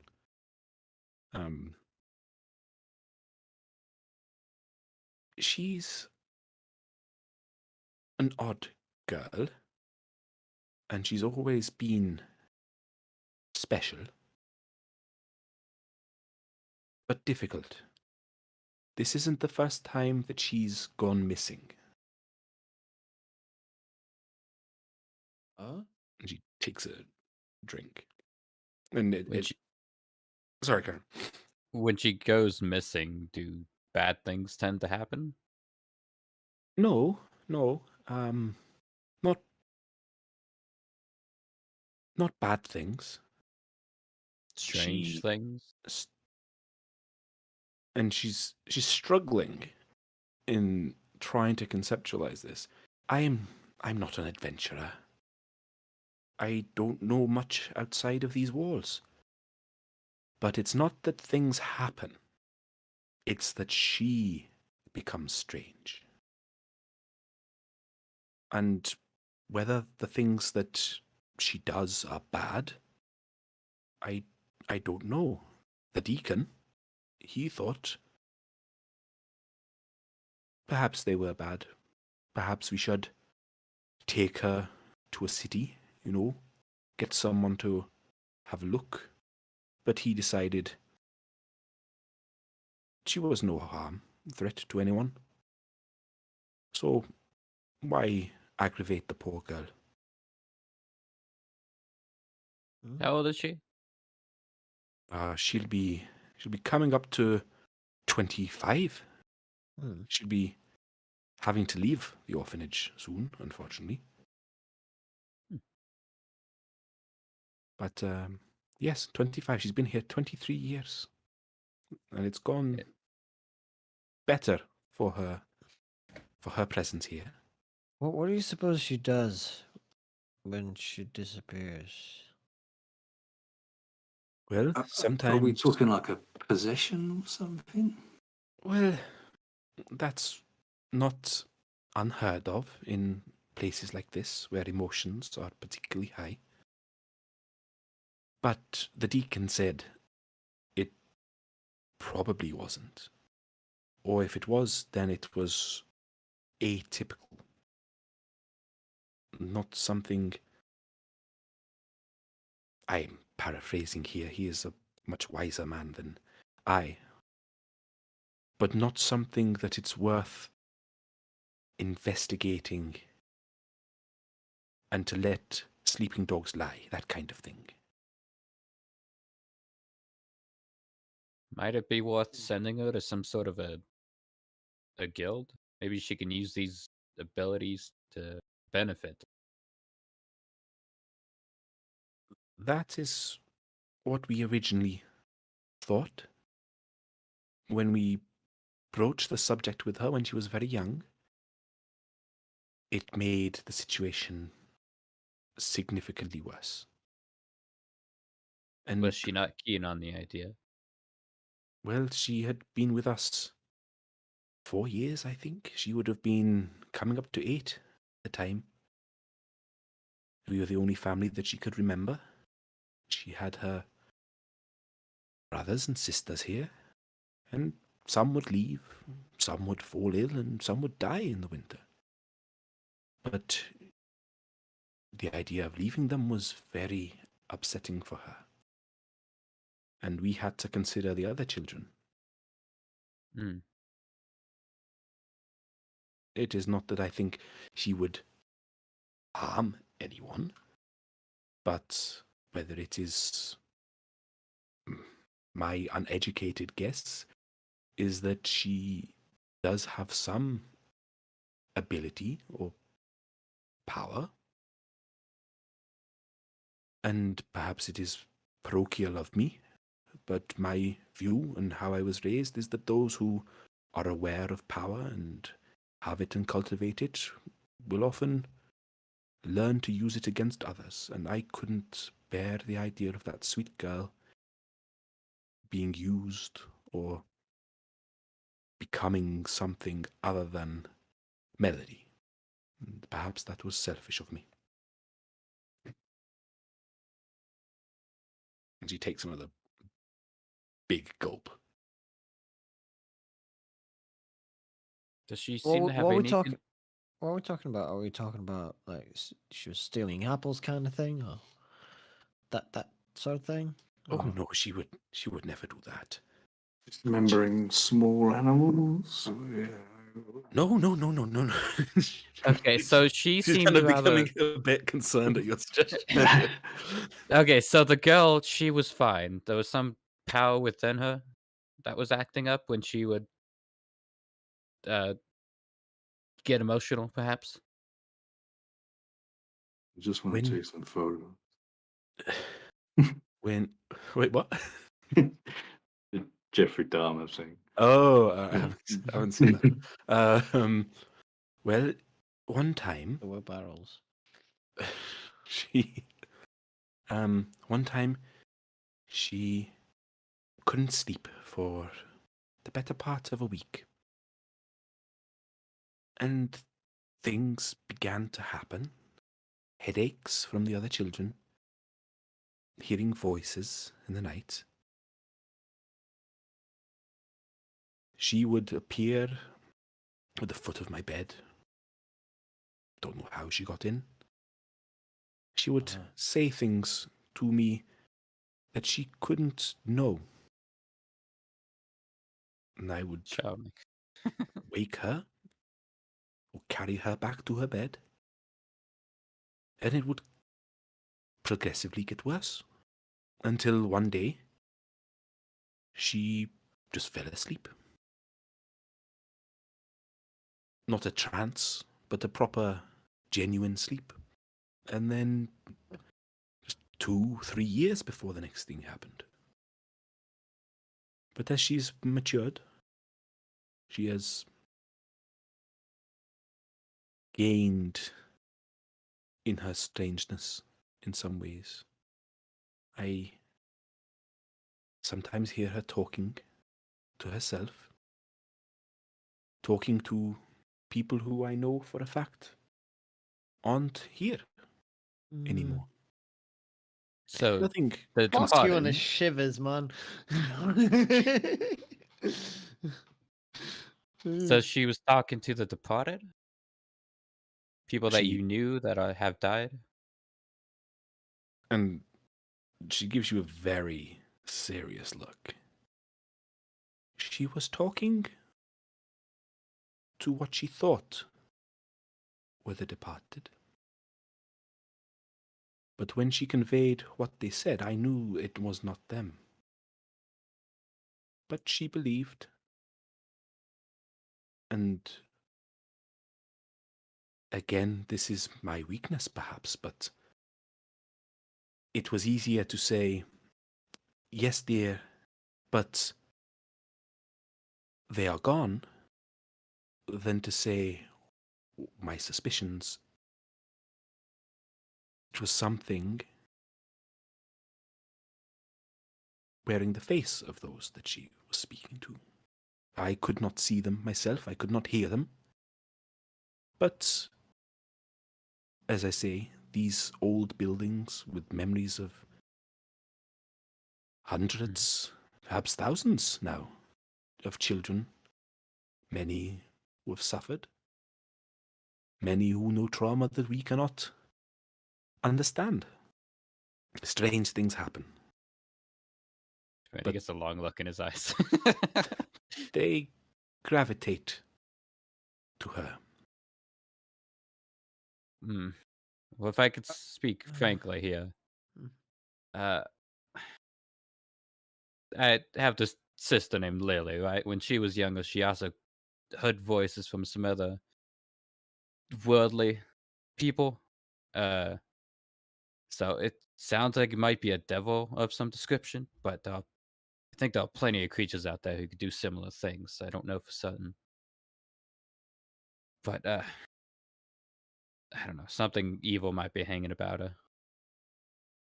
Well, Yeah, and we recently had it's been, I suppose, some dealings of our own of that nature. You're not an They were- angel, are you? they were a little more overt about I've been Who they called an were. angel. But no, I am Good, a 'cause you plain can't talk standard to elf, I'm celestials. afraid. Well, that's the strange thing. The deacon sanctified both floors and the grounds of the property. So, since then, we've not had the usual, things moving on their own accord or whispers in the dark kind of thing that you tend to get. So if did it that happen? were a devil... Sorry? When did that happen? Oh, that happens all the time. Well, it used to happen all the time before the deacon saw to it. Oh, I meant the sanctifying. Oh, when? Yeah. Well, he does it every year. So I think it will be... Not a case that it's happened in the last couple of days, and what we're seeing over at the vineyard is what has left from here and moved on. Oh, that would be good timing, but no. In fact, we're nearly due for the next one in about another month, I think. He tends to do it at the start of winter. Some protection that might wane over time. Potentially, we've seen a marked drop in, unpleasantness of that sort. But if it were a devil, then unless he's sat on the roof, then he's not welcome in here. Fantasy worlds be crazy, man. Yeah, it might be a devil. Who knows? Not inside. Might be on the roof. Jacob Yeah. just like Just A fucking crow. Jacob just That was not a points- gargoyle we saw. Jacob points towards the ground, and in like a shaky voice, he's just like looking between everyone. He's like, "Are we staying here tonight?" I would hope so. Would you mind that, Miss Hella? Well, I don't see why not. It's safer than going out there. It's most certainly safer than going out there. And I look at Jacob. It doesn't feel safe. No, I assure you, dear, that the deacon is very thorough. You're within these walls. You are quite safe. But we also have lots of locks to make sure. And she gives you a very motherly, calming kind of, not quite patronizing. If you weren't as upset as you were, it might seem patronizing, but you find it quite reassuring. I've never dealt with this sort of thing. This is very new to me. It can take some getting used to. I'd say you get used to it, but I would be lying. I thought these sort of things were just fairy tales and... But I think for the most part they are. But, in places like this, and cemeteries, hospitals, war zones, there's bound to be some. And then she kind of gestures with her hands like, ooh. Jacob shudders. But it's like any other force in nature. If you learn to respect it and not get in the way and make things worse, then you can get by. I mad dog the other two. Thinking about that fucking fae we talked to. Or the nature creature. Like, yes, let's steal its children and walk away. Sons of bitches. Sons are probably Yeah. lovely ladies, but you saw. Yeah. We don't talk about that. At least that part's not biting us in the ass at the moment. At the moment. Yeah. But if you could not mention what I've said to Melody herself, Or I'm never any of the quite sure children. how much she knows. Oh, they will think that it's a spooky tale told by Yeah, but- adventurers. You know how they like to talk. It'll get back to Melody. You're obviously familiar with siblings. Yes, Very. a good point. Any queries that you have, if we could avoid discussing them in front of the wee ones. Okay, That's so quite alright. frankly, I don't know what's happening with Melody. But we have a pretty firm grasp on what's happening at the vineyard. Do you have anything that might help us fight those creatures? Ghost, shadowy creatures? I'm afraid that my arcane or paranormal knowledge is quite limited. The deacon, he might know. Where is He's- he? He has a small, well, between you and I, it's basically a hovel. He spends all of his time reading and not enough time caring for himself. Silly old fool. But he's down the road towards Rail, but he'll be by in the morning, I suspect.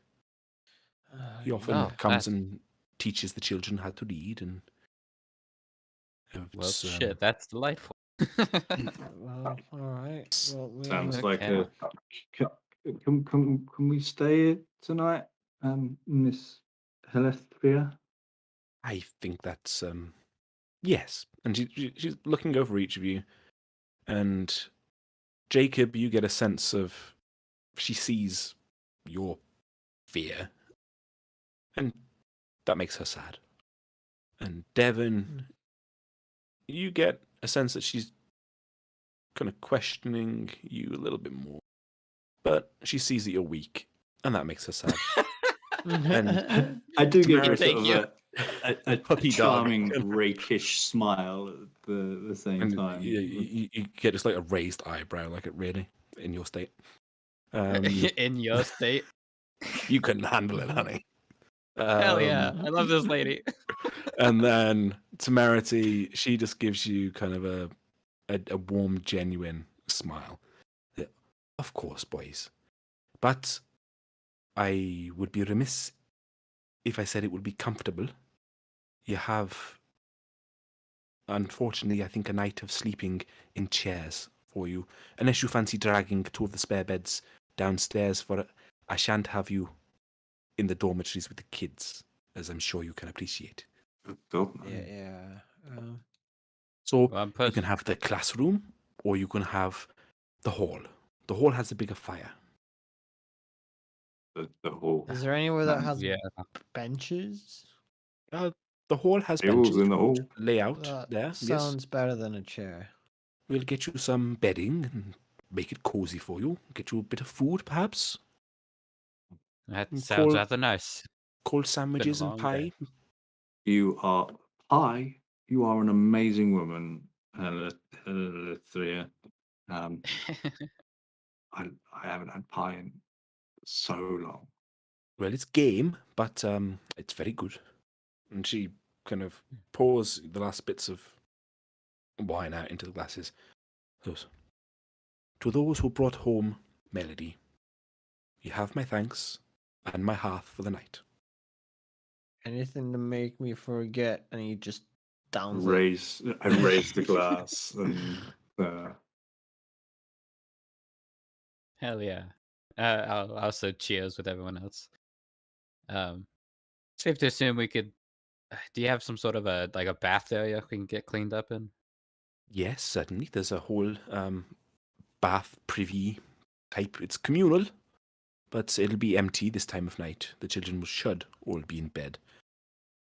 And so she Okay. leads you downstairs and she gives you a bit of a tour. So upstairs, there's the dormitory. She kind of pushes open the door where you previously saw Melody, but now it's shut.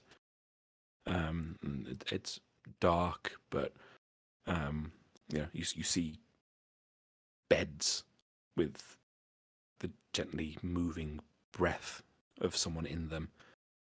You go further downstairs, and she shows you around. There's a big communal bathroom here. A big bath in the middle. It's got a damp smell. It's not very well ventilated. And then there's a storeroom. She shows you, just in case you get hungry in the night, we keep some of the dried provisions in here. And then the kitchen area. And then a laundry room kind of thing. And then she says, and this is the sick room for those who have infectious diseases or illnesses. They're quite common around here, especially the respiratory issues. Deacon says that the two in there will be fine, though. And then she brings you through to a big hall. This is where the children would have their breakfast, and where they would come for celebrations or general community type things. There's benches. They're fairly narrow, but you've slept on worse, and a big massive fire which is just dying out, so she just rekindles it for you. Gonna sit you down and say, now you boys have a seat. I'll bring you some sustenance, shall I? And Would you like any help, ma'am? oh, no, it's quite all right. I've got a big tray. Ooh, a big tray, Yeah. and I give her that like, oh hell yeah, type of look. She's pretty proud of her tray. Hell yeah. And she kind of just leaves and goes through and disappears, leaving the three of you and Calbor in this Right. nice, Forget about the tiny guy. yeah, quite well lit room with a big roaring fire and some not particularly comfortable, but definitely better than the back of a covered wagon. Benches. Then I need to go to the little boys' room. So if we take a 5-minute break. Wunderbar. Okay. I think this is probably going to be the best night of sleep Timothy's had since he died. On the bench in the common room.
Nothing about this is normal.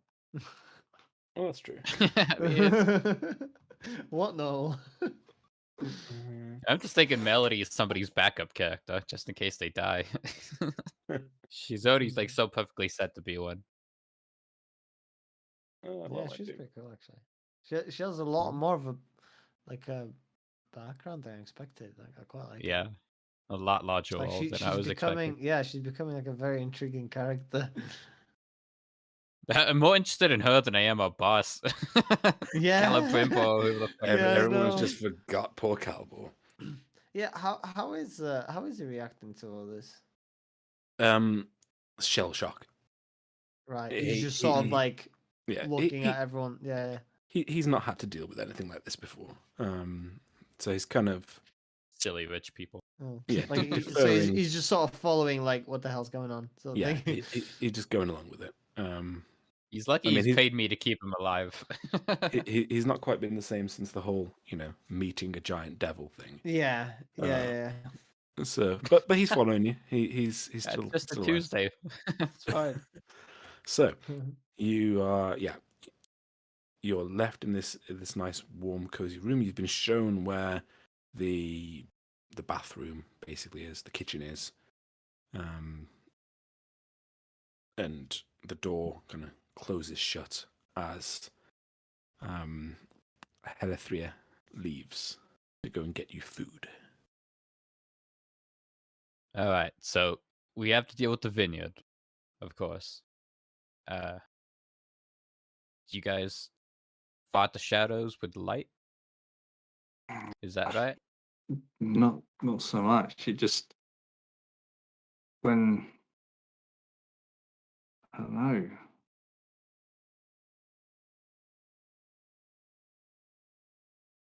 Do you think we'll be able to harm them?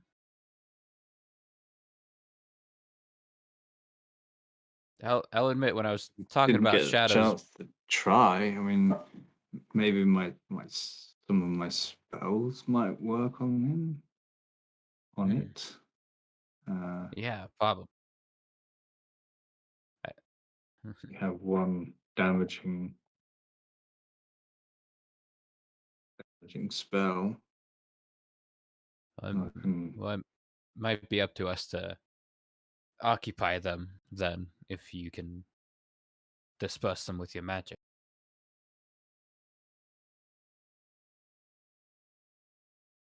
If nothing else, it'll keep you out of harm's way.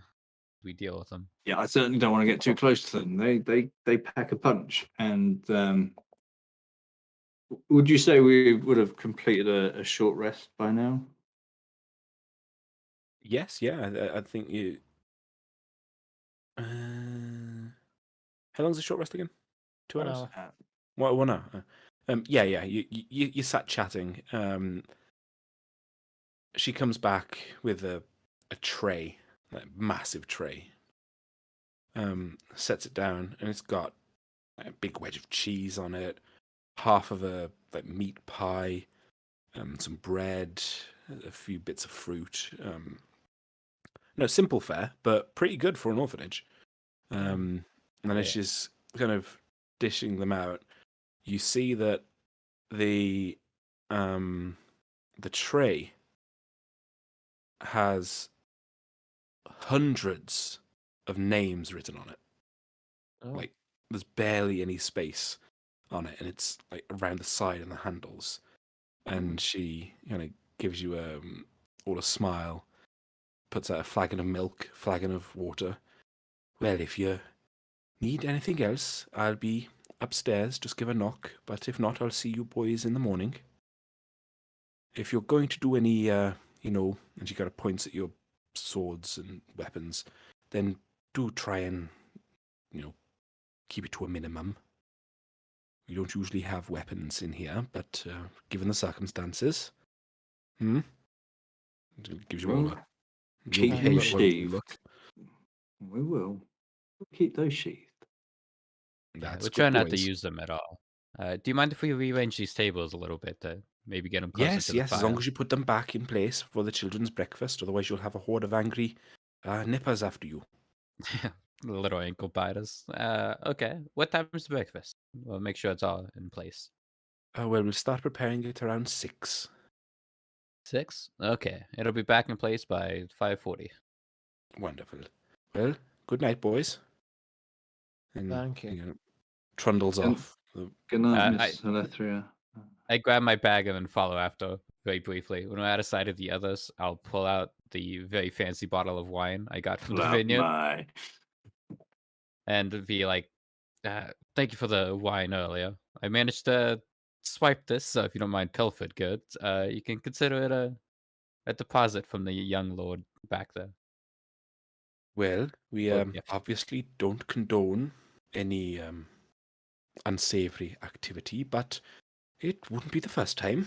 And she takes it and gives you a bit of a knowing wink and walks off. Okay.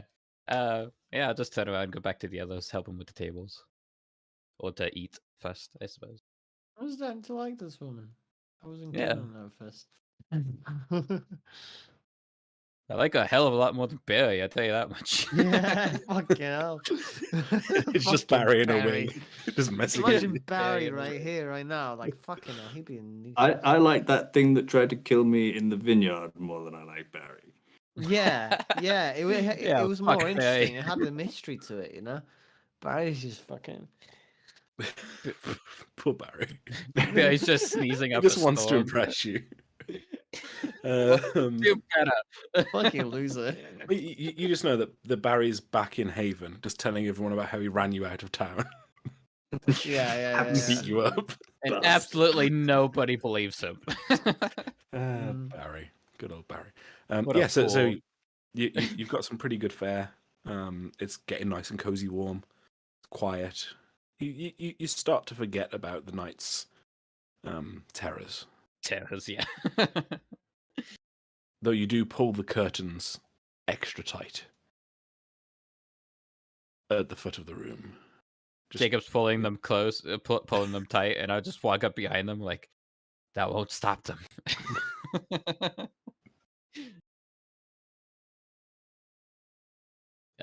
Yeah.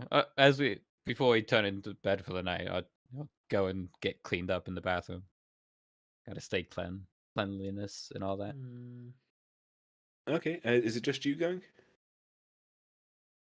Well, I won't fight them if they come along, but I'm getting clean. All Now, right, I want to spend some time with my new loot. So we can come back to that one, and then I'll go clean myself. Jacob is staying in a place where there's the most people right now. well, Calbor's kind of just trying to get comfortable on a bench. Oh god, that's He's gonna just be like so bad. set up for the night. And you just hear wait. tutting coming from a corner. Temerity's left the room, right? Yeah, Temerity's gonna So finish eating. Jacob's gonna change to Temerity's side, and so he's not on the same like table bench as Carvel, so that he doesn't feel the moving as much all night. He's And he'll just pretend like he doesn't know, like he's always been there when Temerity comes back. I don't think we've set up like where we're sleeping, so it's fine. So Temerity, as you get up and leave the room, it's been about 20 minutes. You've been eating and chatting, and you just hear Calbor like murmuring under his breath, trying to get comfortable. Devon tuning this lute. You hear what you're sure is the sound of Jacob like getting up and rapidly walking over to where you just were. Skilling a spot, yeah. And you enter this hallway, and it's dark, it's quiet, and it's weirdly comforting. You get the sense of things are smaller. than you expect. Like, even though everything's different, it's all of the same type of something, but you feel bigger. You feel, although you've had a very difficult day, like you are empowered here, if that makes sense. So even though you've not been But here I thought you before, literally meant things are small because it's all children. Yeah, I thought you were talking like, yeah, you were in a place like this before and everything seems so much bigger. Oh no, sorry. But now Yeah. you're bigger, so they Um, seem smaller. more so in your past, rather than in the Mm. immediate past. Yeah, and so even though you've not been here before, and even though it's dark, you're pretty confident in your strut as you head to the bathroom.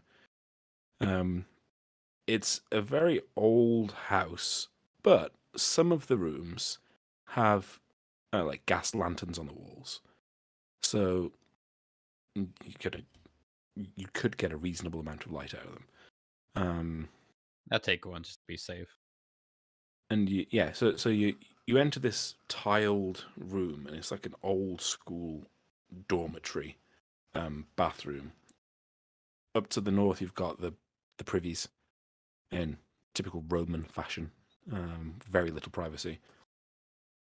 And then in the middle is a big, like, bath. Yeah. It's a big bath. So, like a really small, That's what it is. really small swimming pool, kind of thing. There's like a tap, It's a hot tub. on either end. Well, I'm trying to think on a practical level, how would this actually work? How would this stay warm? And I don't know enough about how these things used to. And it's okay. You get a smell of sulfur Roman bath style. as you enter, and as you Natural hot kind of you see that it's a natural hot spring that's been diverted somehow. Hell yeah. Underneath this building, because you are on a hill and there is like a mountainy area near you. So although it's not the nicest smell, it's a very pleasant temperature. Hell yeah. Rich people be crazy. I love their houses. That makes sense. Actually, it is a mansion after all. Yeah, Yeah, exactly. he probably Yeah. got a bunch of people to just dig a hot spring for him when they built it. 17 peasants died to bring us this bath. I'm going to enjoy it. There's no like orphanage. bubble bath or anything, but you see that there's like over here, there's some very coarse towels and there's soaps and stuff. So yeah, if you want to, you're able to wash up in probably more luxury than you've had in a while, even though it's very sparse. Like legitimately, since I've died, it's gonna be the best night I've had. Well, if I was an orphan, I wouldn't have to pay for a boiler to heat the water. It's expensive, you know. Yeah, for that's the same logic people use to be like, I'll just punch out a cop and get free room and board for the rest of my life. 3 meals a day. Wow. Yeah, hell yeah. But yeah, can I get? Sorry, can I get off everyone a perception check?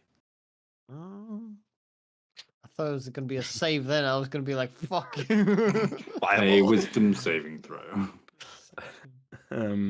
my cleric has such a better fucking perception. I'm like +1. Oh no. I mean, you have got hot spring water in your eyes, so yeah. Well, there's a little bit of steam. Okay, so Deslin, you get a familiar sense that you're being watched. Okay. And as soon as your mind kind of becomes aware of the fact, it disappears. Okay.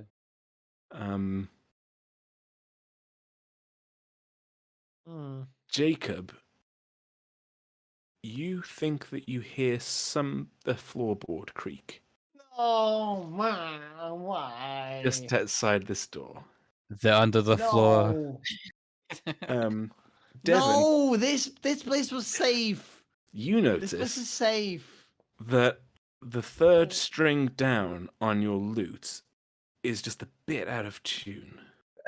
Ba, ba, ba. The horror. I should. I think I should have been a little more specific. What my plan was to ritual cast identify on it at some point Oh, in cool. the evening. Oh, much more specific. I did not catch Yeah. that at all. Yeah, Yeah, yeah. I think you were just like playing the we'd lute. circle Yeah, back round to yeah, it. Yeah, so let's pick up. we haven't circled back, Yeah. so I just get into. Yeah, it's difficult to make that assumption, you know. Yes. So let's go with actually let's pick up with Devon and his lute. So you're casting identify, right? Identify it as a ritual. So that's the longer cast time. That is, yeah. So it's an 11-minute cast time. Oh, that's not too bad.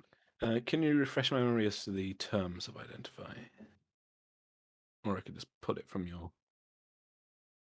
Yeah, you can. Oop, there he is.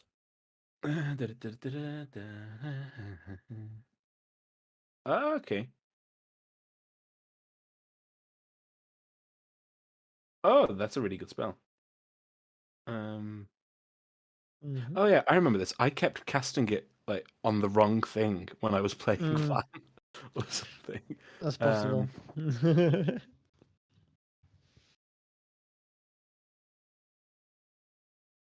Oh, cool. Okay, so you kind of in this zone as you're casting this spell. You're touching the object. You're trying to get a sense of what it is. What is it in a more esoteric sense rather than it is a lute. So now you were told by the salesman that this was a magical lute, right? Well, not that it was magical specifically. That it was a finely crafted, but then it was quite vague about exactly what it was and what it did. Okay. I believe he did actually say that it was, in effect, it would enhance your performance. Which, no jokes there, please. And you get the sense that that is technically correct. That when you play this instrument, you will have, say, a slight boost to your performance. But it's not quite that straightforward. Never is. So every time you play a song on this instrument, the song will change. Into Baby Shark. So what you get the sense of that means is that on this particular instrument, any song that you play will be better, but you don't actually know what the song will be. Seems incredibly subjective. What you're not certain of is whether it will include songs that you don't know. So like you're going off to play Wonderwall and it actually plays a good song, like. Here's Wonderwall.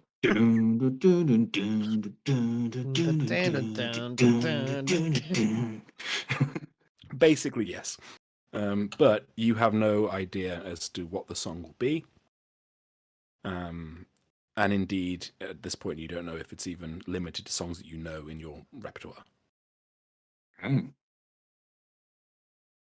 played this nice song for the kids. Is the most bawdy sailor song you've ever heard. Playing will be good, but singing along to it might be difficult if it's a song you don't know. You start playing and you're like, wait, I don't know this one. Oh, just to clarify, it includes the words. Oh, So oh. so you will think you are playing one thing, but it will actually be something else. Oh, so it's not even like I will know. In your head, you will I- hear Wonderwall, but you will actually play. It's like we I'm hear trying to think something of else. a really rude song. "Wet Ass Pussy" by Right. Nicki. Is it But Nicki? by It's not Nicki Minaj. Cardi B. Cardi B? Yeah. Cardi B. Whoever the new I think version it's good. of Nicki All Minaj of is. them in there. Yeah. So yes. WAP. Oh my god. Here's Wonderwall. Plays WAP. Hello, Orphans. I've suddenly reconsidered my Offered to play. my breakfast performance. Oh, wait a minute. In your head, it's just wheels on the bus go round and round. Just thrash metal. So yes, that's the kind of the identification process for you. Okay. You now have a good sense of what you have in front of you. Let's deal now with Deslin. You are getting Oh yeah, that's looted. creepy. Yeah, no more fun. Is there anything else you want to identify, Angus? Please spare us from this tale. Yeah, so you're in this kind of this dark tiled room. It's very echoey. There's a sound of a tap just drip, drip, drip, and you get the sense that someone or something is watching you intently, scrutinizing you. But then as soon as you kind of start to realize it, it goes.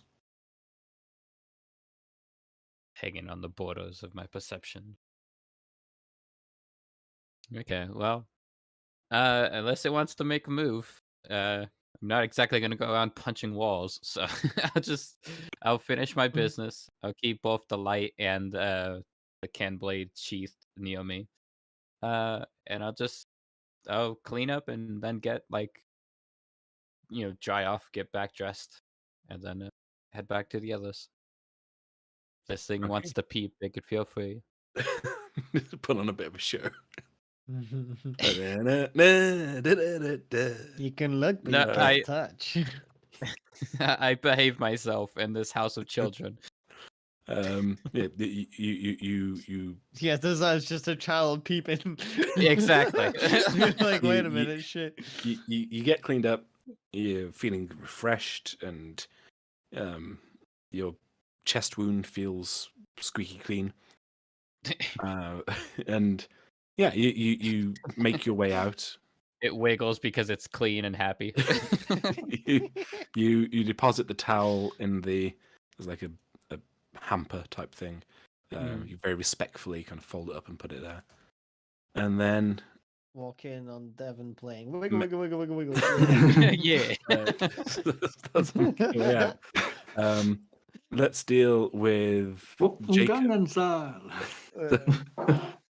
It's the worst songs from the late 2000s.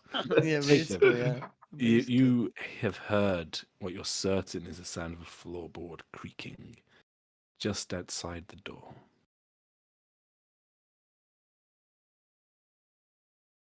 Oh, sorry, I heard the floorboard. Oh, sorry. Yeah, Jacob. Jacob. Sorry. Jacob. Go on. I don't know. I just kind of perk up and look that way. Kicking the door. You definitely hear the sound of weight shifting right outside the door. I don't need to grab a weapon. My weapon's on me, so I am the You are weapon. Yeah. I'm just watching it. You're just watching the door. Okay. Temerity, as you round the corner, you see a shape near the door. It's back to you. Get a good long look at it before I make any sort of noise or movement. You see long blonde hair and a feminine form. that you recognize as Melody. And she's Cheap corporeal. bitch. Yeah, it just seems to be just Melody. Just there by the door. Okay, I'll lean up against this wall, but I'll just watch her for a moment, see what she's doing. She seems to be reaching for the handle and then kind of changing her mind. Oh, okay. Well, I'll let this continue for a moment, and then She, shift my weight noticeably. she responding to the noise kind of turns around like quite startled. Oh, it's only you. I wave I at her. thought that Yes, you were it's in only me. here. I wanted to get cleaned up. Do you want to come in? Yes, I would like that. Okay.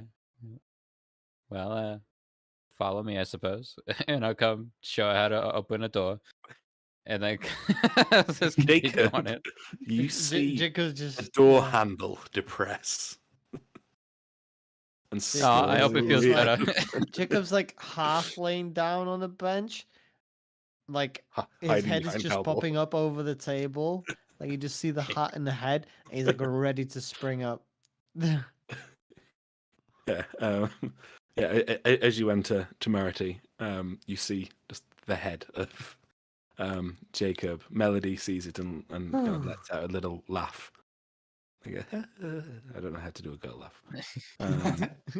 But quite the genuine kind of oh that's silly kind of laugh.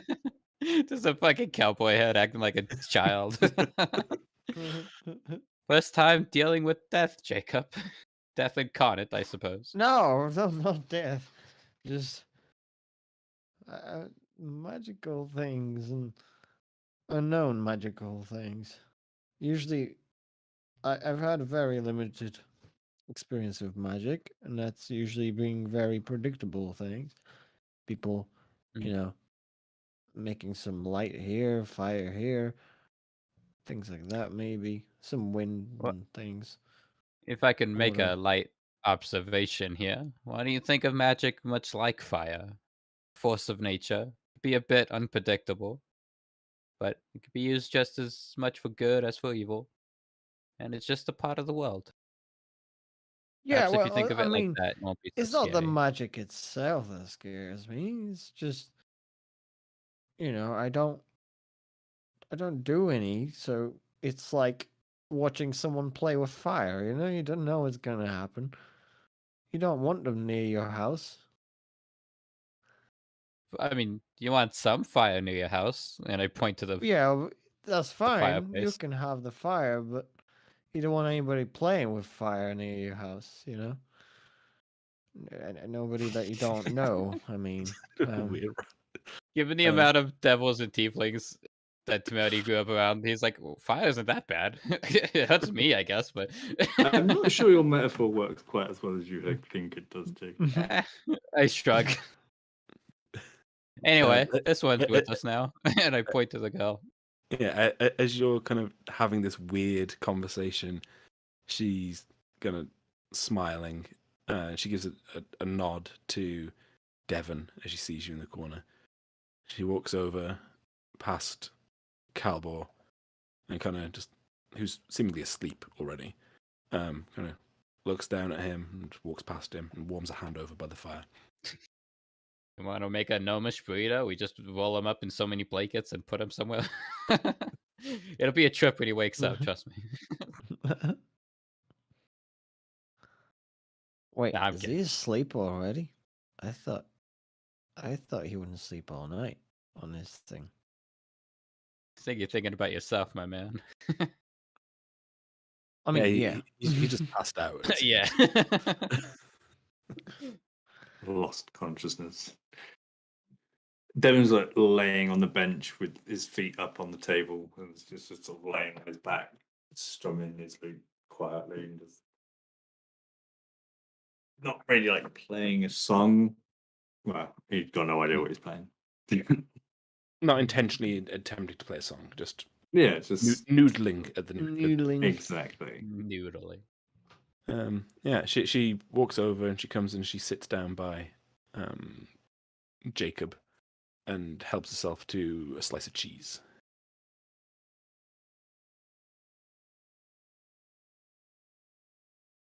You can Sit next just to hear Devon. Calbor going. I've no idea if that sound translated on the microphone. It did. How are you feeling, Lee? I am glad to be home. Thank you. And she looks at each of you That's all right. for bringing me back. Just given. And she seems quite shy at this point, which is a new side of her that you've perhaps not seen when she was trying to stab Calbor. She was terrified. Yeah. Well, I gotta say this is a rather nice. Freudian slip. Yeah, exactly. Knives on a plane. Pretty nice orphanage. I admit I was in a much larger town, but had somewhat of a similar upbringing. I thought that you had eyes like we do. Mm. Yeah, And you? It's a And she weird kinda thing to say. looks over it to makes 100% sense though. Not gonna lie. looks over to Perfect line. Jacob. And you? Me? Where are you from? Me? Oh, I'm from Terra. You know, She kind of has a bit of a blank stare. it's it's a human realm. Oh. But Yeah, it's. you are not fully human. Oh no. Very personal My, question. My father was half orc. I got a bit of his I guess eyes and jawline and such. Penis. And she kind of when you say that was a me joke. Comedy didn't say that. when you say that, she kind of reaches up a hand and just touches the side of your face. Oh, the face. Okay. Yeah. Yeah, I still thought penis. Gentlemen, please. Yeah. And then she gives kind of just a nod. And then doesn't really say anything else. And then turns to Devon. And you are Evan. you are not Devon. Yes, I am. I lean over to Devon. I think she's doing the thing that the matron talked about. Ah. If I'm not Devon, who am I?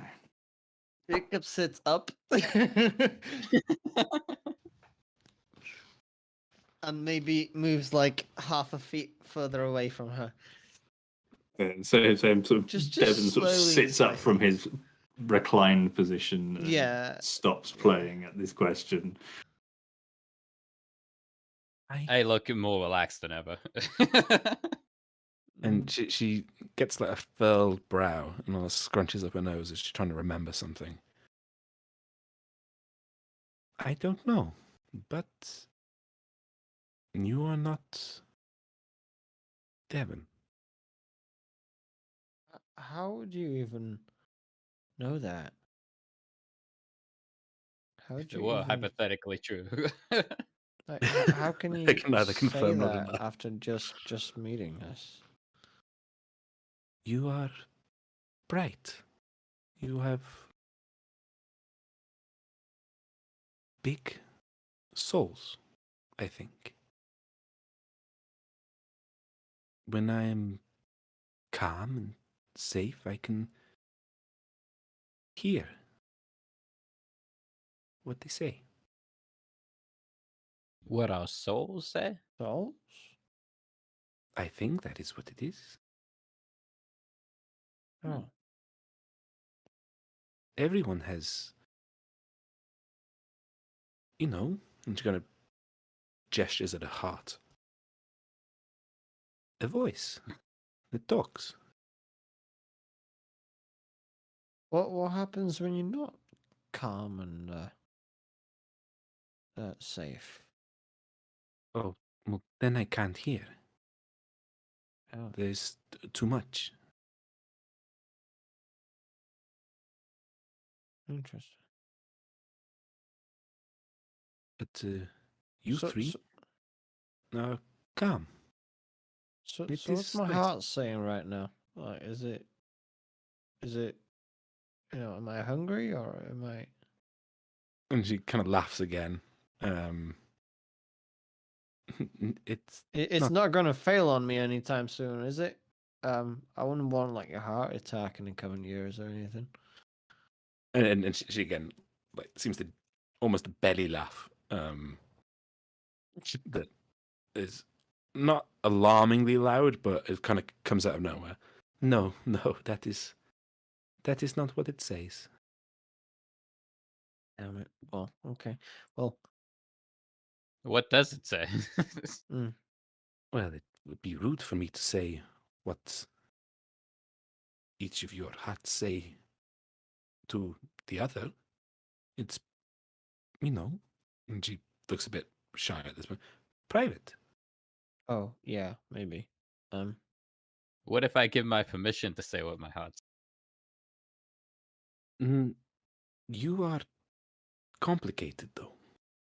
Not everyone says in words. Sometimes it is images, sometimes it is feeling, sometimes it is notion, sometimes it is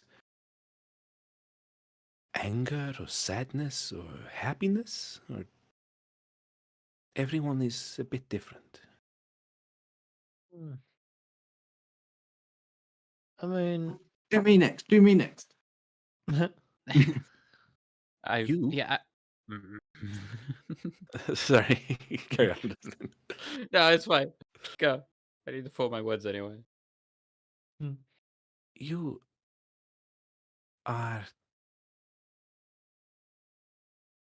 And he's kind of probably trying to think how to say it. You have heard the tale of the three brothers. Yes? Deathly Hallows. I was gonna say what the. Stop making Have I- references to things that I'm kind of familiar with. That I'm worried have Not familiar at subconsciously all. influenced my story. Have I heard this tale of the three brothers? Is this a There common? are quite a few tales of three brothers. It's a fairly common trope. Like across, like versions that are it's three gnomish brothers. There's versions where it's three sailors. Versions where it's three warriors, and so on and so on. Nobody heard the three sailors one. It's very bawdy. But you're familiar with a trope that it's kind of infiltrated, cultures across the realms. It's like what are those archetype type stories? But you don't know exactly which version she means.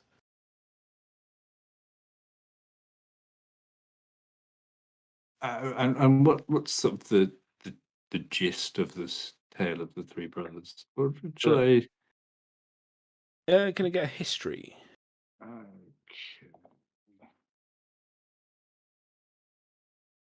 Once three brothers, they all died at the end. How's that meant to help? Okay, so you know that even though the aspects of it change, it's a very ancient story. They all Some build houses. say that it's One builds his something- house out of straw. so some say that it's something more akin to a prophecy, perhaps. A very overused prophecy, but that effectively within every person, usually it's framed in the concept of like an adventuring man who's seeking something. That there are three distinct identities within the person. This is like your how you've had it explained to you as like, well, actually, the real psychology behind it is this, from some drunk pirate in a bar once. You know, the real thing with the three brothers, it's actually an allegory. That's just Montague, not a pirate. That's just Boris again. I mean, he was a pirate briefly for a while. First two words were. And basically, the most common version amongst the prevalent version is that there are three kinds of person. And each one takes a different attribute. So some cultures have it different ways, but the one that you're most familiar with is that of the soldier, the poet, and the king. And this kind of you being a bard in particular, and knowing lots of songs, you will have seen this come up in reference regularly. It's kind of like how we talk about the prodigal son, or the hero saving his father, kind of thing. It's one of those ingrained stories that's in all various art forms. And some say it's just something that developed over time. Others say that it's actually a message from the Nimue. Others still say that it's actually a dangerous concept that kind of, limits a person's sense of self by trying to make everyone fit one of these molds. So, yeah, it's going to do you then become a self-fulfilling prophecy. There's loads of different thoughts and arguments around it. But most people just know it as a story that you tell to kids. Yeah, and then you forget about it. And then, and it kind of exists in your subconscious somewhere. So not very few people take it particularly seriously.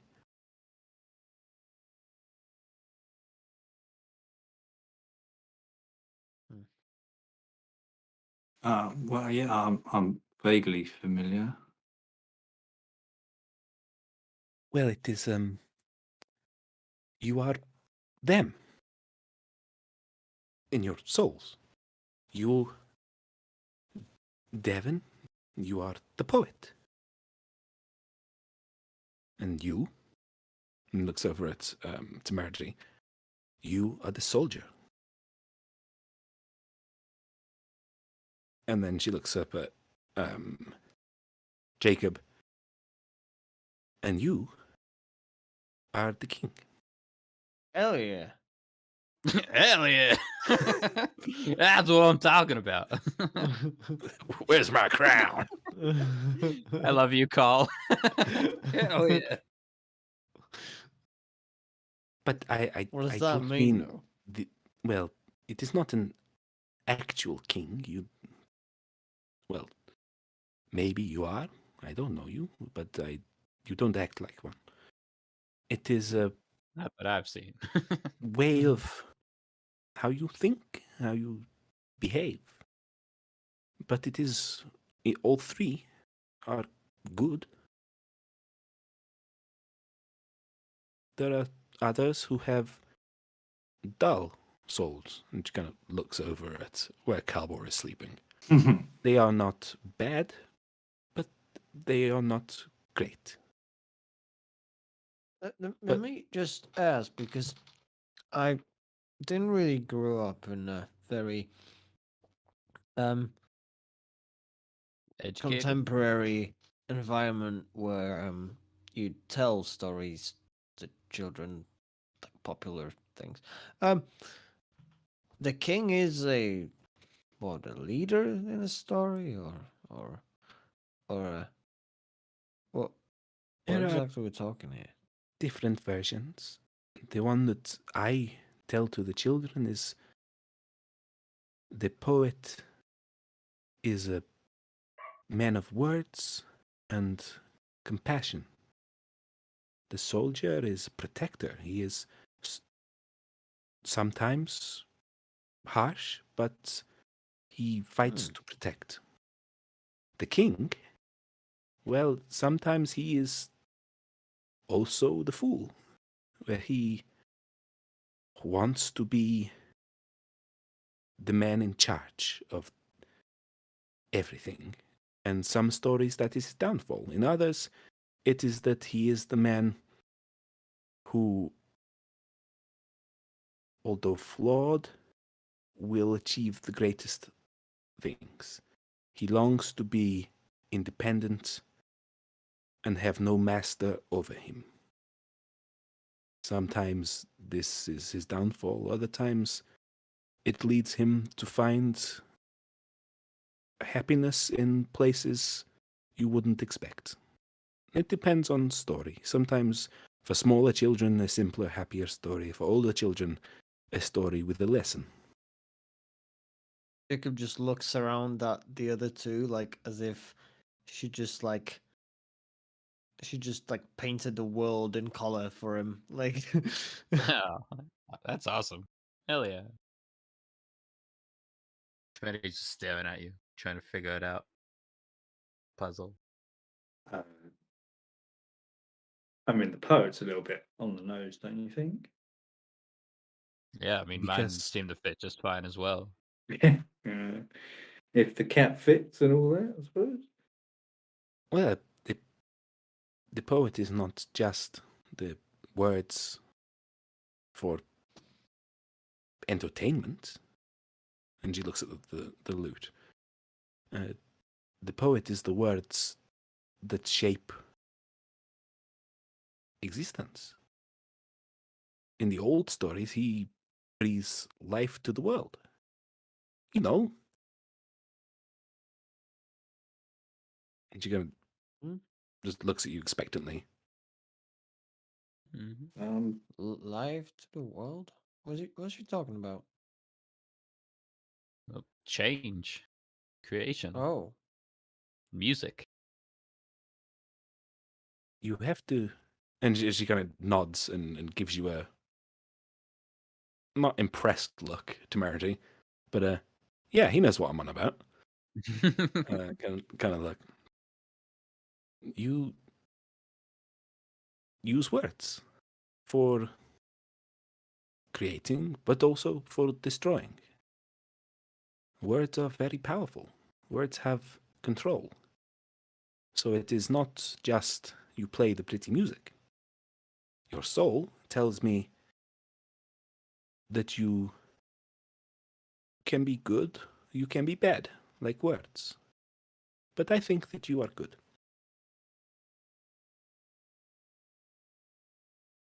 Well, there's one that does, I suppose.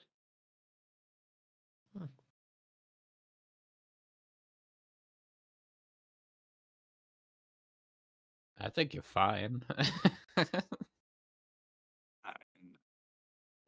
That's the most supportive thing to Merity. Yeah, You're okay. right. I like Oh, you yeah. well enough to travel with you. You haven't thrown me in a river for at least 48 hours. Yeah. And in my defense, I pulled you out of said river. And I appreciate it. Thank you. Yeah, Melody's just kind of sitting there looking from each of you. Got, quite a perky sense to her. Might I ask a question then while we're sharing everything? What does your soul say? And the perky, smiley happiness kind of drops away oh, you did it. immediately. She was having such a nice time. That is private, but you are, I think, to be trusted. I don't know. Oh, one of possibility then. Huh? Sorry? One of possibility then. No, I don't think so. Why don't you think so? Can you not hear your own, or how does? I used to, but now, and she's looking quite anxious at this, I do not think it is mine anymore. And Wide eyes from Devon at that point. What? you notice that she moves slightly, just like a butt cheek's worth, away from you, Jacob, as she's kind of saying this. Jacob pretty much does the same thing subconsciously. Falls off the bench. No, sorry. I'll lean in a bit. I want her to know I'm not afraid of her.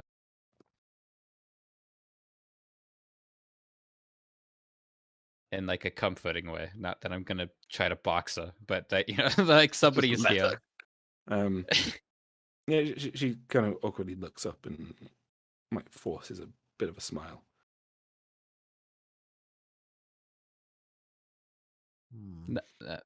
Not yours as in yours has changed, or some other entity has come in.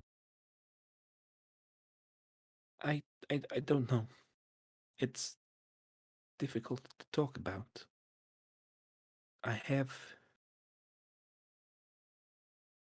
When I was young, I heard my own soul all the time. It would say and talk to me and keep me company, and it would send messages and make me feel better. But as I grow older, it does not do that anymore. It's changed. I have changed. I mean, that is kind of what happens as you grow up. The That the is- child in you kind of disappears, and we grow into different people. I had something similar when I was younger. It was more dreams, music in dreams. Didn't gradually stop though. I can pinpoint the day. That sounds nice. Music. It's traumatic.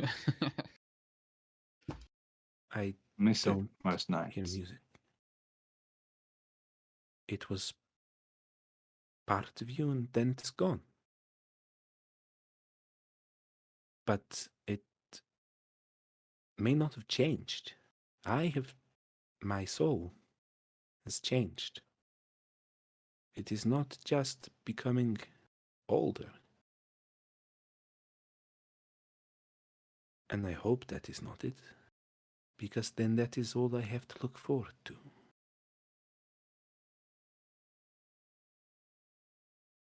Can you describe the change in any way? Oh. When I was young, it told stories and tales of what I would do when I was older and could leave the orphanage. What does could it tell do me- now? Now it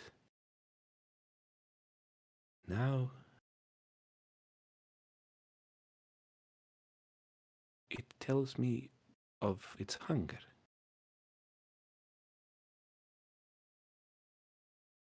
Its frustration. And I try to ignore it, but sometimes I cannot. Do you know what it's hungry for? No, I do not. Do you get the feeling that it knows what it's hungry for? I think it is like, and she takes a deep breath in. It is like when Alethria would say a lie. And I would know that she is lying, and she would know that I am lying, but I would also know she is doing it for good. To not scare the other children, or to make them think that we have all of the food we need for winter when we don't. Mm-hmm. It is that kind of lie, where it is, I believe it is for my own good to not know.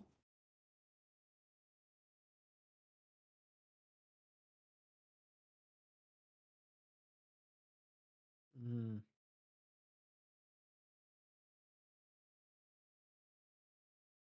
But I am being melancholy. It is, you have been through so much already. You don't need to burden yourselves with this. I am fine. Well, if nothing else, don't feel bad about sharing your pain like this. This is how we all survive. Got to take care of each other. You are very kind, all of you. Jacob gives off like a slight smile and just kind of, as if like, I'm not getting any sleep tonight, am I?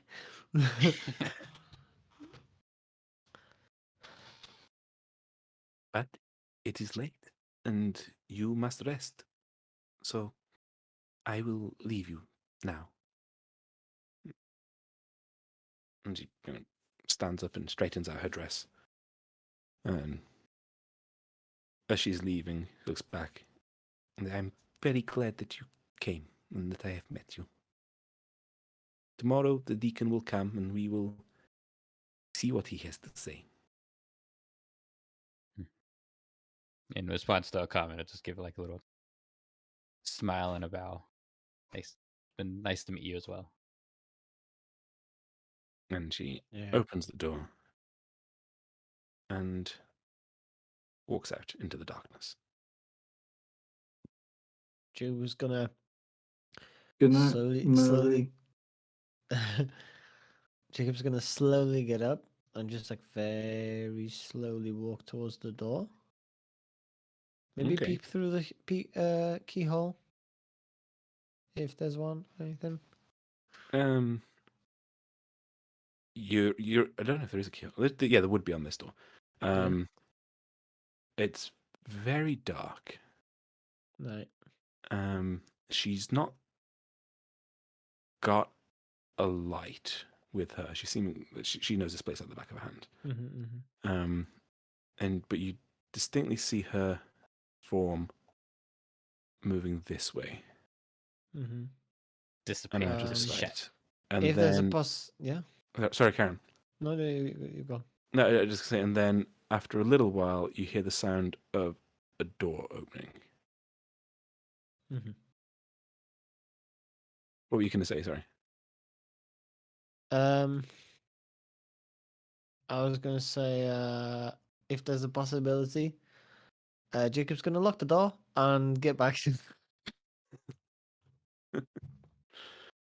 He was just I thought you waiting to were- see I what to thought go you were because gonna he say you were wanted to going to be. follow her, but no, it's too dark. No, he's just like, nope, I'm locking this shit.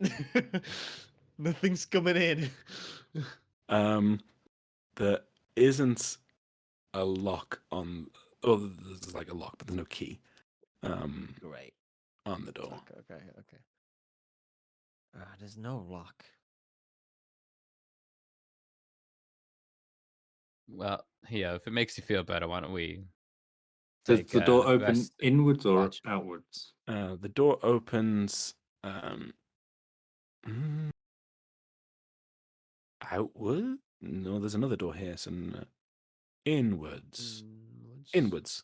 But we can barricade it. Is that really necessary?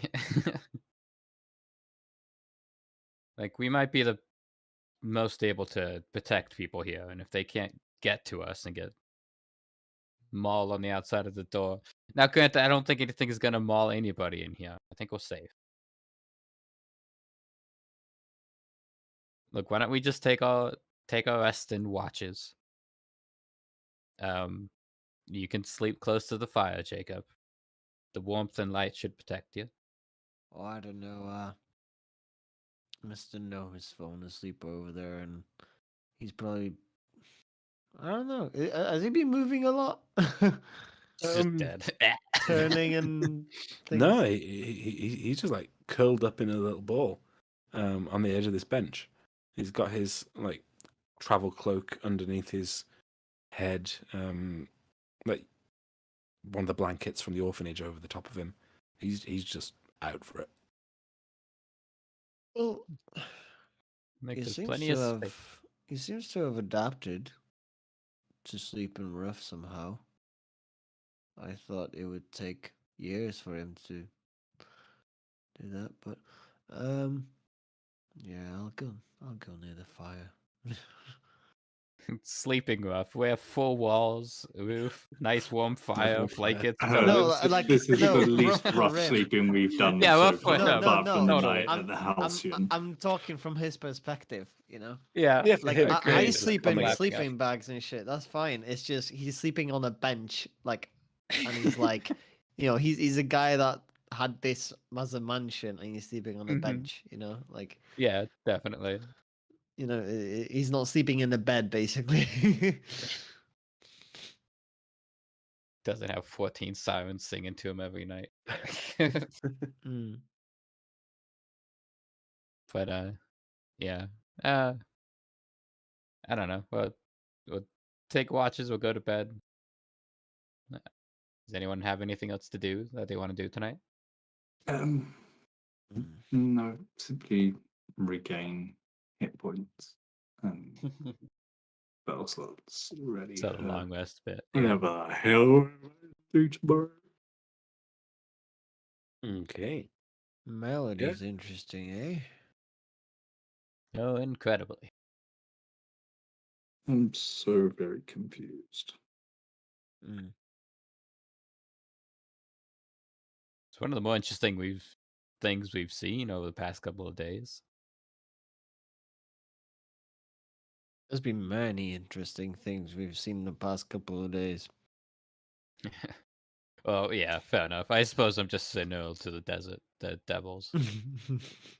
I realize that most people that are probably being Yeah, insane. that's probably been the most fucked up thing that's just like happened just out of nowhere. It's like, oh hey, I'm a devil, and let me make a deal with you. I love that Sell both yourself. Timothy's backstory and then myself playing a lot of D&D just completely forgot the devils were a weird thing. Yeah. Dear, they are indeed. Yeah. So, does anyone have any further actions before your long rest? Level up. No. I think we gotta fight some shadows before then. Mhm. Mm. 1 second. Or maybe peacefully damn it. resolve the situation with the shadows. Where's my spreadsheet? I mean, that, Where's yeah, the math space? legitimately, that might be the best course of action. I just don't know anything about the shadows. I know that they I hurt don't. and Yeah. that I do not like being hit by them. Yeah, it didn't seem friendly. I think no, you don't level up. But Yeah, I was kidding. But if you want to level this up, no, I was seeing how close you were to the cutoff for the next one. But you're not quite in the bracket. after we die to these shadows, then. Yeah, after you're dead, Yeah. then fine. Yeah. So yeah, you all settle in for the night. You get cozy. You put plenty of logs on the fire so it stays lit for as long as possible. It's fairly late at night, like as in early morning almost. But you get a good full night's rest before your 5:45 alarm. We somehow know. You yeah, you are you doing shifts or are you just snoozing off? I mean, I'm okay to do sniffs. Shifts. Sniffs. I don't know what's wrong with my brain. Like Sniff this whole yours. fucking month. Yeah, we can try shifts. At least some Okay. Yeah, nothing particularly exciting happens, except for Oh. For you all die. except for during your waking shift, temerity, just as you kind of load up the fire and go and sit back in your spot, you get the same feeling you had earlier, that being watched, but it's very glancing now. It's almost just like a casting an eye over you. And then Jacob, not during your shift, but your dreams are particularly vivid. You know, shadows coming at you from in a graveyard. Yeah. And you dream about a noise outside the door, shifting weight on an old creaky floorboard. And finally, temerity, when you go to sleep, you have a similar dream to the one you had the night before, where something that feels very different to whatever was observing you, something that means you well, you think, is trying to communicate with you in some way, but it just can't get through. It's like there's a mist around you, and you can feel that something is trying to talk to you and tell you something, but you can't hear it. You can't see what's going on. And this It's feels not- like a separate entity from whatever's going on in the house. Yeah. This one seems almost familiar, but it's not quite familiar. It's very strange, but you don't get the sense of any animosity or negativity to it. Okay. And Devon, you have a very nice sleep, with dreams of fond memories with tavern wenches and fine liquor. Sounds like a wonderful night's sleep. Jacob hates life right now.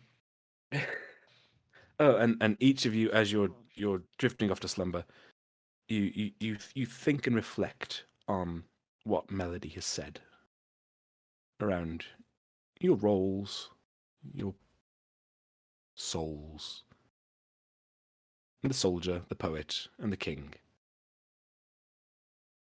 And you wake up first thing, 5:45, light creeping around the edges of the heavy curtains, and you are all fully rested and ready to begin your next adventure. And I think that's where we will end the session. Oh my Okay. god. Was she creeping I'm around? So around the night? confused. Oh my god. Good. Okay. Good so session if you have no idea what's going on. Fucking Utterly baffled. Helethria said that she used to like wake up with her standing next to her bed, right? So what she was doing that to us.